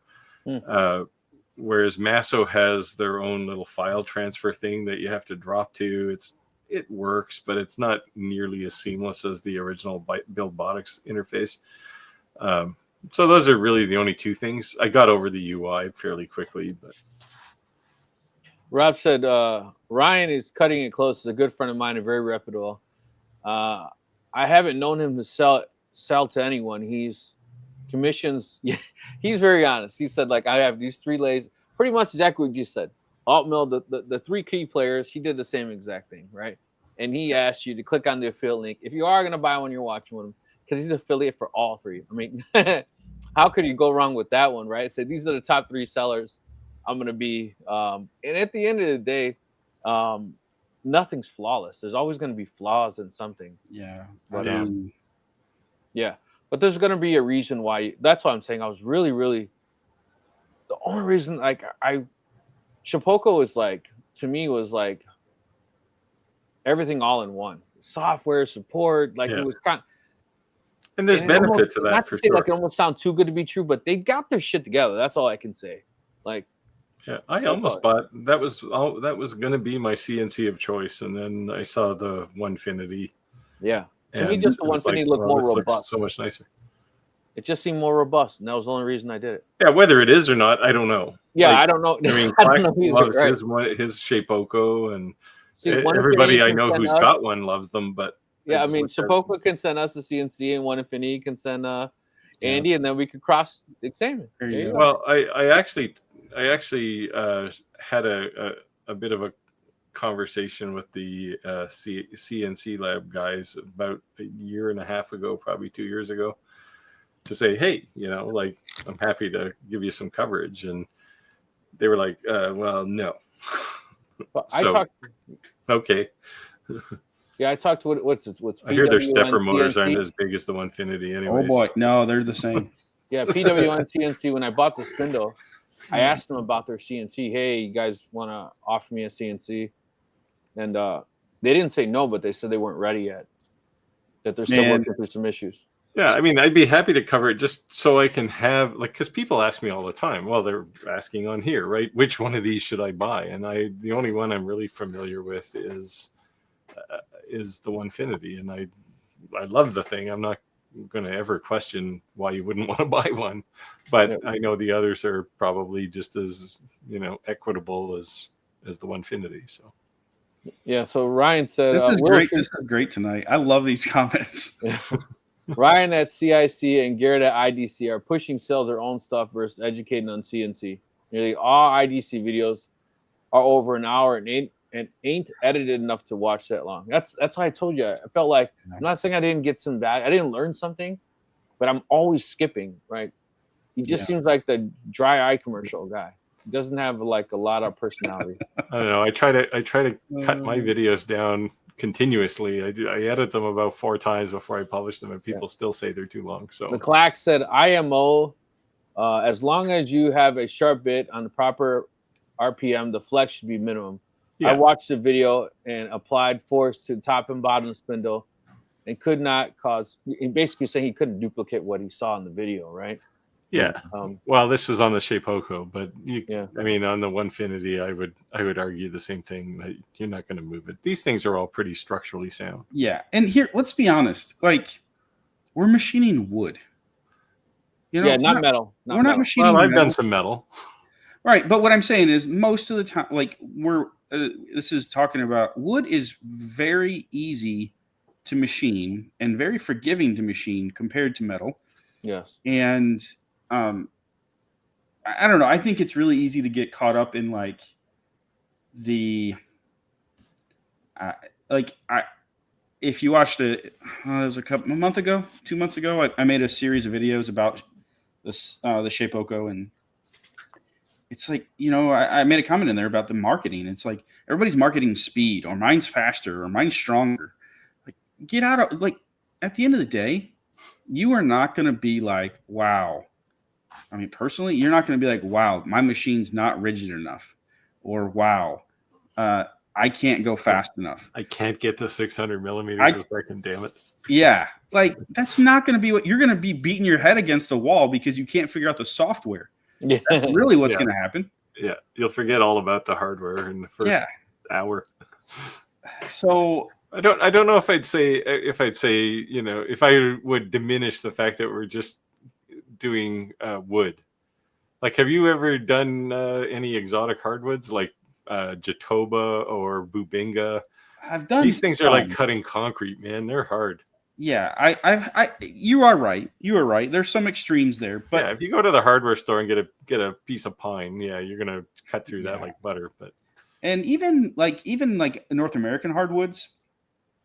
Yeah, I mean, I've done oak and I've done things like that. They're all plantation grown though. Anything now, right? You don't really. Hardwood. Look here, Mr. Canada. What? Well, I mean, you can't cut down that a tree in plantation. We sell you softwood, not hardwood. We're giving you the hardwood right now. Exactly. If you're flexing your machine, you probably don't have your speeds and feed set right for your bit to be using, or your bit we want out. Just my opinion. Yeah, and so what we're talking about, though, let's be clear, is we're talking about these hobby machines, kind of the top of the market, right? These reputable machines, Onefinity Onefinity, CNC Labs, and Shapeoko. They're all very competitive, and you're not going to be like, when you compare them, not one of them are you going to be like, that one is currently now, maybe 3 or 4 years ago. But currently now you're not going to be like, oh, that one looks cheap, or that one doesn't look, you know what I mean? Like rigidity is not going to be. I think what really matters is if you cut the same project out on those three CNCs, you wouldn't be able to tell one from the other. Thank you. That's what I was trying to say. Yes. Yeah. So Clack said basically the design is made for the force against a bit, not a grown man to try to pull and twist it. I edited that response, but yeah, if you can read that on your own. I agree, Clack. Yeah. Since there are more how to make videos than how to make market videos. I'd rather see marketing videos. And that's one thing we keep saying too, is that even if you are the Billy Badass to be able to make something, if you can't find a seller, there's no point unless you're just trying to hang some cool stuff on your own wall, right? Yeah. I've got some cool stuff on my wall. Like I mean, I don't know about your channel, Andy, but I tend to focus on 3 pillars, right? There's the workshop tech, which is all the review stuff. There's projects, or go make something, and then there's the business piece. And I'll try to rotate through those to make a bunch of videos on all of them. But I was shocked actually, just because I hadn't made a business video in probably a year and a half, and then I made 3 of them now recently, and it's like I was just shocked that people just ate them up, and it's a good indication that there's a need, right? And I think especially now with all the kind of economic uncertainty, people want to know more about getting their business going and keeping it alive. So speaking of that, Andy, looks like the next 4 comments are for you. All right, let's go. So Willow Tree says, I'd like to see longer format, more detailed videos, examples, stack text, how I would tackle that. I watch your vids probably because how you deliver content. The others, IDC, for example. Drag it out and I keep thinking the birds got to have an easier way to do this. And I really enjoy when you bring other makers on, shows you value. It's not all about self-promotion. Yeah, for sure. I just try to show different. I did that last year. I did some interviews, and I want to get back to those, but just a real world people doing this, Clack says my project video. Clack, come on, man. My project videos are more fun and do better than any others. Well, the guy who puts out 15 so videos I read that like any other person on YouTube. Yeah, I don't know. Any other project video, Clack does better than anybody. Well, I don't know. The little caddy he made for his crutches there when he was using it, I thought that was pretty cool. Yeah. Is that cool country music you play? It's that cool country music you play. I think he's referring to Clack. My guess. I hope so. Oh man! You won't All find right, Andy. Here you go. You're up. Rob, good to see you, Rob. Is correct about build videos and instructional videos. If you are trying to make a living helping people learn and making projects, it typically won't get significant views. Yeah, which is sad, right? In a lot of ways, because it's like, I mean, part of what you're trying to do is get people up the learning curve a lot quicker, right? And then you find out that isn't their biggest problem. So Rob follows up and says, this is with the exception of the tremendous storytellers that don't really teach, except people like Blacktail and Four Eyes, etc. Yeah. Yeah. I went on a rabbit hole with that one, but yeah, so people have different content they cover, So, what's interesting too that we haven't talked about? So, every one of us, even the 3 of us right here, could make the same exact video, and the same people may view it, but everybody's going to have a preference. Right? Like people like to watch Steve and they resonate with Steve more, or they resonate with Rick more, or me. And so it's really interesting to think about it. Like if we looked at our demographics, our viewer demographics, they would be totally different. And so we don't have to appeal to, I'm not trying to appeal to everyone. Some people are going to like it. Some people aren't. And that's just kind of what it is, Yeah. It's a tough thing to measure too, right? Like I said, this pricing video I did, I have no idea why that thing went ballistic. Just it was like, here's 4 or 5 things that you can do to help find the right customer so you don't have to negotiate price. Boom, off it went. Yeah, sometimes you got to make videos to make you proud and not camera views to get. I've made videos got 30,000 views, but I've also made videos that I thought were amazing got 100. I think we've all been there. That's for sure. Yeah, it's just, you try and help. So like I tend to do, so not project videos so much, but tutorial kind of stuff. I tend to answer questions when people send me something like, how do I do this? And sometimes I'll pop the question up. Those ones tend to get a very specific audience. Louisiana Hobby Guy said it. If you honestly love what you're doing, you'll do well on YouTube. If you're doing it for the money, the audience will know. Well, if you're doing it for the money, YouTube is definitely not the place to be. So no, it's not. No, and it's really interesting. Like I shy away from talking about this because I don't want to sound like conceited or I don't know. Negative Nancy. Well, like, oh, Andy, you make YouTube videos for a living. How tough do you have it? You know what I mean? Because I know there's people out there like killing it and doing jobs that they hate. But YouTube does not pay. All YouTubers are not rich. Yes. There's Mr. Beast and everybody else. There's Mr. Beast and then everybody else. And it is honestly, like, I've had other jobs, I've had other careers, and the last 5 years on YouTube, I genuinely say this, I've never worked so hard in my life. And it's a super challenging job, and the return can be there. Don't get me wrong, but it's unpredictable. And it's usually multifaceted. I think I've talked about this before. YouTube alone, other than Clack, somehow Clack gets rich. I don't know. That's a joke, Clack. Him and I had a conversation. Hopefully it's a joke. Him and I had a conversation about this in person. Yeah, well, the CPM RPM conversation a couple months back, whatever. Yeah, but and I'm sure he'll be commenting, but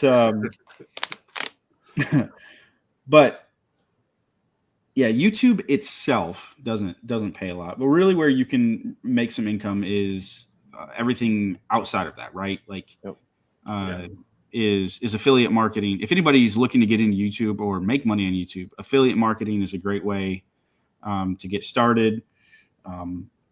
Files, digital products, course, sponsorships. So I've had a firsthand seat, front row seat. There we go. Front row seat to a good friend of mine who has over 3 million subscribers. Nice. And his business model was heavy sponsorships. It was very lucrative, but very, very unstable. And he was on a rat wheel all the time, being back, different sponsor every week. And then the other, major sponsors, like Lowe's, not like Lowe's affiliate, not that there's anything wrong with that, but hundreds of thousands of dollars Lowe's sponsorships. But the flip of a switch, marketing department goes a different direction. Yeah. No explanation. See ya. So 1 quarter you're booming, next quarter you're like, So the sponsorship model is really, really tough gig. Yeah, that's one of the reasons I don't do it so much, right? Like I'm sure you guys have had this too, right? Oh, you make YouTube videos? That's got to be the easiest way to make money. It's like, no, this is absolutely the most difficult way to make money. And if I wasn't actually retired, officially retired, I don't have a day job. This is my job. I wouldn't do YouTube if I was still working. Steve's calling me crazy right now. Essential said sometimes because I did this for 2 years before I retired, right? Yeah. And what's funny is that there's items that I enjoy making that I sell that I don't charge enough, but I really enjoy making. But I would say this, that I make these planterns and people put them on the graves, right? And I go like they start at $75, but they can go up to like 1,000, right? And I basically tell someone it's sky's the limit. What do you want to do? And I've had local funeral homes reach out to me and say, "Hey, Rick, we want you to sell." They want to sell these for me, but the price they want to charge, like when you a funeral, everything about a funeral is expensive, right? I mean, you go buy a lot of land, it's like 6 foot, it's 10 grand. You go buy, I mean, so they just have this expectancy to be able to charge like, well, they want to charge $1,000 for that, and I'm like, well, I want to sell for $300. And they're like, well, no, there's no money to be made in that. Then I want to sell for 1,500. But again, it's something that I enjoy, and I would tell you this: that I've had customers that purchased one of those planterns 4 years ago, and every year when they put it out, they tag me in the post and thank me. You know how many customers that brings me? Like it's like, and then just that one planter, and it brings me all different kind of things. But I really, really enjoy doing those. It's like I definitely don't charge enough, but it's just something I get satisfied. Now, if I was just purely pumping those out, I couldn't do it, right? Because then I wouldn't be making any money at all. But there has to be some items that I think sometimes you just do because you're passionate about. Yeah. Yeah, most of the projects I do that I really enjoy, like there tend to be customer projects, are things you're never going to see on my channel because I did those because it was like that was enjoyable, right? Yeah. It's a decompression actually from this stuff I do over here on YouTube, and it bothers me sometimes because there's some really interesting things that I've built that I think other people could make, but it's just I just can't bring myself to separate my actual work day from my YouTube Absolutely. day. Yeah. Like you said, Shapoko's $4,800 versus The Pro. $6,300. Yeah. Yeah. I've actually got an interesting project that I'm looking at doing. So it's interesting that you say that, Steve, is I enjoy building random stuff. Yeah, well, that's what I do, right? Like one-off random stuff. So I've got a friend who reaches out to me with he works for a company that, and I can't talk about the project in detail yet, but it's they put on events. So they're basically an event company. So like big conferences, production company stuff. So crazy builds, stage sets. I've done things in the past like that. So for like the last couple of years, I haven't done any of that because just time. But he reached out to me recently with this project, and it is 8 foot by 8 foot. It's one giant letter. Okay. And it has very, very detailed. It's a giant letter made out of instruments. Let's just put it that way. Musical instruments. So it's not a big F. No, it's not a big F. So anyways, but I'm really thinking about one, it's revenue. It's a job, right?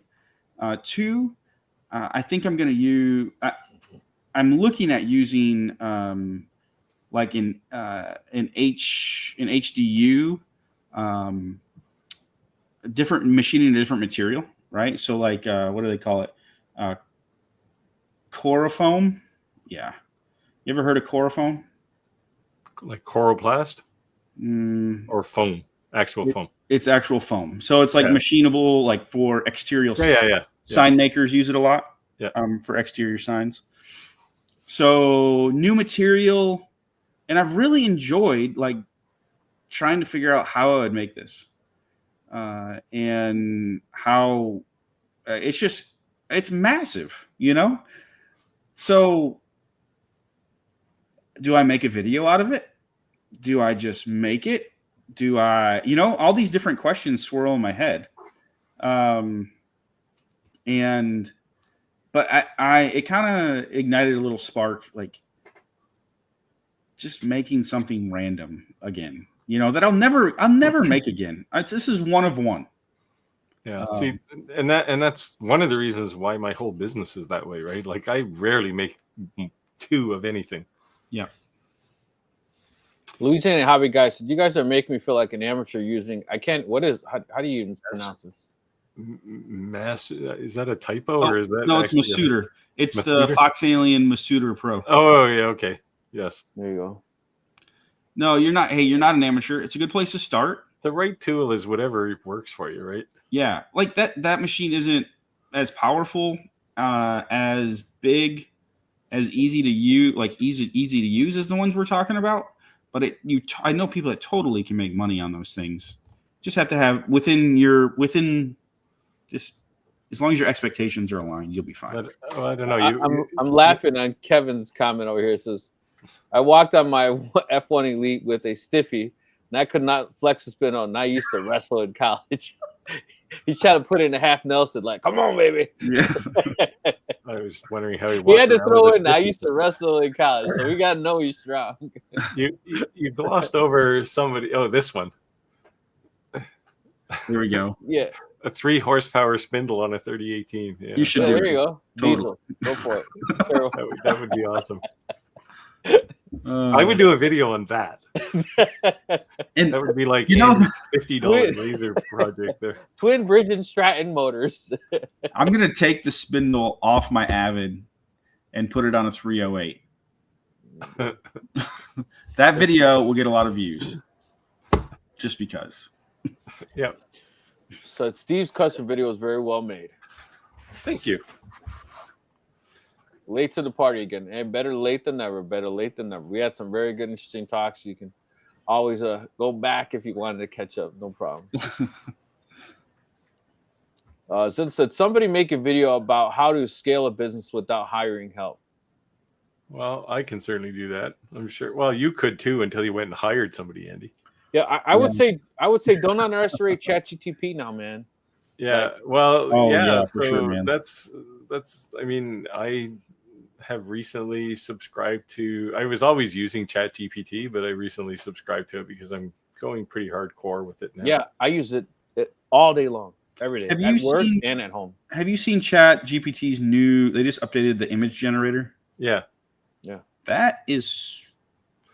So the one thing I like about I also have a subscription to Firefly. And if you've ever seen, and you'll probably see it in some of my recent previous videos when I was using Firefly to generate an image, anybody who's got a hand in those videos has like 8 fingers or something. Like they're all stupid, right? Yeah. So the thing that ChatGPT does is it draws normal people. They have 5 fingers and I did that today on each hand and counted the fingers. Yeah. Tim said, Yeah, and I mean, I went back actually and looked at one at our store. So what was the policy that you changed, Tim? I'm interested to know. Because of your video. Oh, what did you change, Tim? Oh, maybe the all prices are final or something. There you go. You got to read this one too. So I did hear in that video somebody left a quote which I'm going to put on a T-shirt, which is something to the effect of. Well, I actually wrote it down because I do want to make a T-shirt out of it. Hang on. Mediocrity is sold at the shop down the street. I thought that was fantastic. I ran out of beers. I just finished my last water. I want to get too tipsy on the live. Roger said he is drinking in the dark tonight. So if anyone's Roger, wondering we why miss you, Roger's man. not with us, I know Jay Don't Play stopped in to say hello to Roger. But We'll have to tell Roger that Jay missed him. Jay said, "Where was Roger?" Where's her? What did she say? Her kissy face, something. Yeah, her sweetie or something. Yeah. And our reply was, "We thought he was with you." He's in the dark. He said, gotta go. There you go. Willow Tree said, if you want to make money as a YouTuber, get into CNC or laser, prepare for your efforts, and you ain't going to get rich overnight. Time, patience, consistency, truth, an audience, and customers. Yeah, and this gets back to you will get rich from doing this sort of thing on YouTube if money isn't how you gauge richness. Right, but also keep in mind that there are all those one-offers, right? Somebody makes a video and they go viral, but that's not practical, right? Like the Hawk 2 girl, right? Like look at her. She was famous for She's how not long? rich. But that's a fad. You know what I mean? Like Yeah. don't what do they call it? Mini bursts? Don't jump on mini burst ideas. Yeah. Because then you're on that hamster Kate run. Well, that's the TikTok influence, right? Yeah. So the most viewed video on my channel was when I redid my stairs. This was in 2021. No, fall of October of 2020. And most viewed video on my channel has almost 9 million views. Wow. Long form video. Which has nothing to do with CNCs. Nothing. This was before I was doing both at the time. I think that video has made, I know it's less than $25,000. A 9 million view video, less than $25,000. And this isn't like, woe is me. This is literally just me sharing. I haven't been able to replicate that video in 5 years. Like the success of that video, right? Yeah. But if you're trying, you're never going to, right? These things, like that video I did, I don't know why it went viral recently. It just did. But my point, the same structure as every other video I do, right? Right. But my point being is that a video like 9 million views, right? I've made 300 videos since then. Not one of them has been close to that. Yeah. And it's like, oh, I hit the jackpot with 9 million views. It was like $23,000. So, okay, that's fantastic, but you're not going to live off of that, especially over 5 years. Right. Yeah. Like when I first started YouTube, the first couple videos, as you know, when you first start YouTube, they're just complete garbage. But the third video I did went basically viral. Like I had like 100,000 views on the thing in a very short time, and I was like, "Oh, YouTube is easy. This is going to be great."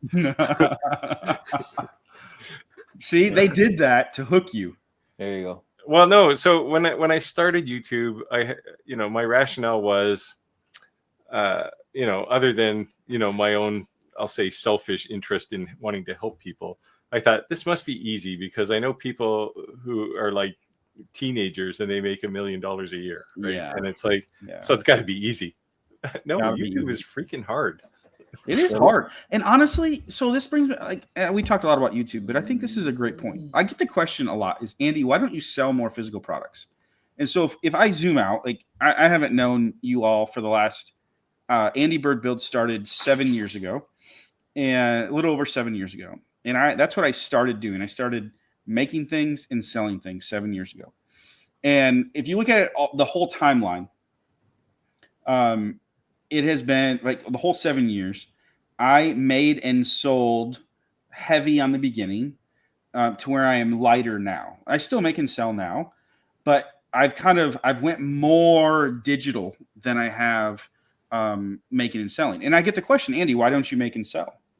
And the answer is, the truth answer is that I enjoy making YouTube videos. I enjoy helping people more than I enjoy standing at my CNC making the same projects over and over again. Yeah. And so at the end of the day, like when we talk about rich and wealth and making money, Steve, I think you hit on it with it'll make you, I feel rich because of what I get to do.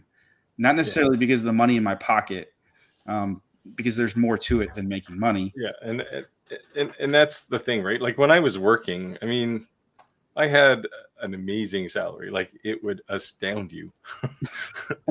And when I told my wife 2 years ago, almost to the day, I said, "That's it, I'm done." And she said, "You're going to leave that salary with all those zeros to make YouTube videos or work in your shop." Like, yep. But you know what? I wake up every morning now and it's like I'm already thinking about what I have to get done today because of like a YouTube video or something, or like yesterday, the UPS guy backed up to my garage and emptied his truck. And like there was, I don't know, 10 packages of all different things. Yeah. And I looked at that and went, "Oh, this is fantastic." Of course, now I have to make 3 or 4 videos in a row, and because they all want them yesterday, right? Right. So, And so I think why I haven't moved on from YouTube is, one, that fulfillment, but two, it's hard, and I get bored easily. And I think because even after 5 years, I don't have it figured out, like quote unquote figured out. I'm still intrigued and curious. Like, I don't know. It's just something that is engaging, and the same reason I hate YouTube is the same reason I love it. You know? I want to share something. It says the average life expectancy is 78 years, while the retirement age is 67. We work for 50 years to maybe enjoy 11. So start enjoying your life now. There's no guarantee for tomorrow. That's why I quote unquote retired at 58. But just step back a second. Just rethink that. The life expectancy 78 years. You work to 67. Like all those 50 years of working, 50 years you're gonna work to enjoy your life for 11 years. 50 years of work to enjoy your life for 11. So can you do something else that you're working, you enjoy, versus you just punch a clock because you have responsibilities? Yeah, it's a balance, right? And it takes intentionality, and it doesn't happen overnight. I don't think I'll ever stop working. Yeah, I don't think I will either. I don't have retirement in mind. I don't have a date that I'm looking to punch out. I don't think I can do that. I think if I did that, like, I would be miserable, you know? Yeah. And so my goal is to live a life that I don't have to retire from. I don't know if I'll be making YouTube videos at 70 years old. You probably don't want to hear me, 25 years from now. But, I don't know. Not that I'm not saving, or not that I won't be able to retire, right? It's to have that option. But the idea that I'm just going to stop doing everything and just go sit on the beach sounds miserable. Yeah. Like I said, wrong. 175 days left. Retire at 50. Hope until the 70s. I do know people who retired, and I mean, the retirement age here is 65. I do know people who retired at 65 and died fairly quickly after because they were just bored stupid. Yeah. And it's like, I mean, since I've stopped working full time, there's never a day when I'm bored. Well, guys, looks like we hit time. It's actually 7 after. But we definitely went down a rabbit hole, different type of topics. Now, I wish I was, clack and retired at 50. I could have actually, I guess, but I chased the almighty dollar for a long time. Hey, I mean, and the other thing too is, like, one size doesn't fit all, right? Like, everybody values things differently, value time differently. Some people, I mean, I know people that absolutely love their job, 9 to 5, they go to it and they love it. And there's nothing wrong with that,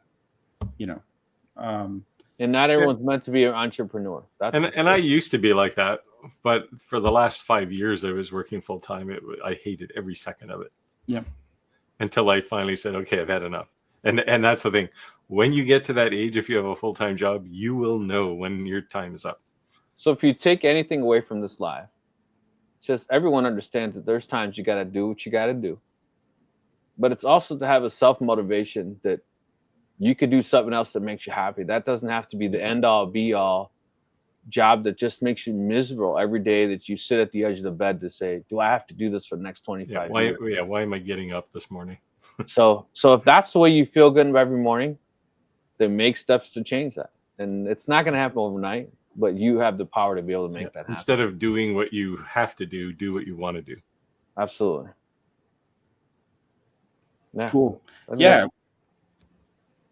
Definitely a positive way to end the live. Yeah, for sure. Go ahead, Andy. I'm sorry. So. No, I'd say depressing, right?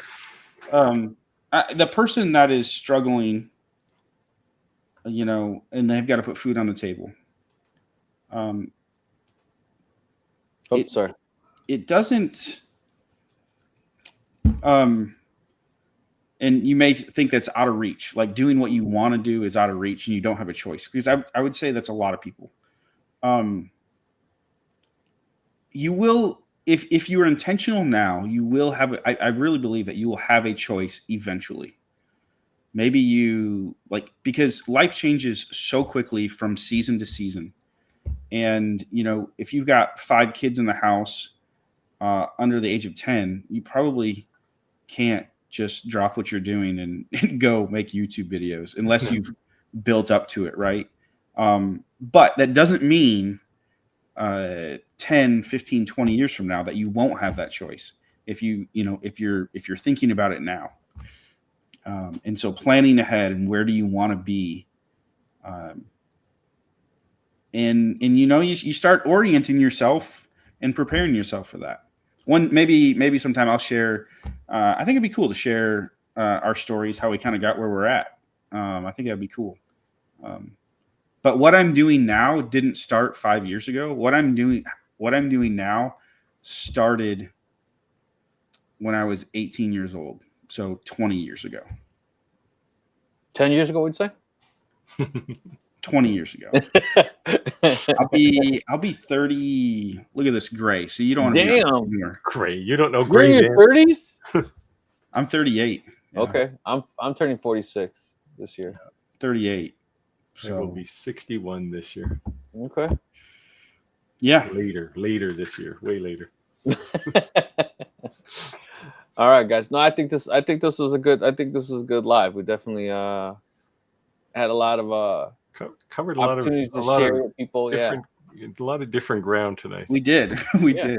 Yeah. It was good. It feels a bit like a sermon, but no, and that's the whole idea sometimes, the happy hump day. Like some people say they do come with questions. We did answer questions, but sometimes it's just a gathering, like you said, like a couple guys drinking in the garage and just be able to shoot the shit, so to speak, and feel a little better after life. I know I do. So for sure. Thank you guys for joining. All right. We'll see you guys. Take care, guys. Thanks for being here. Yeah. See you. Bye.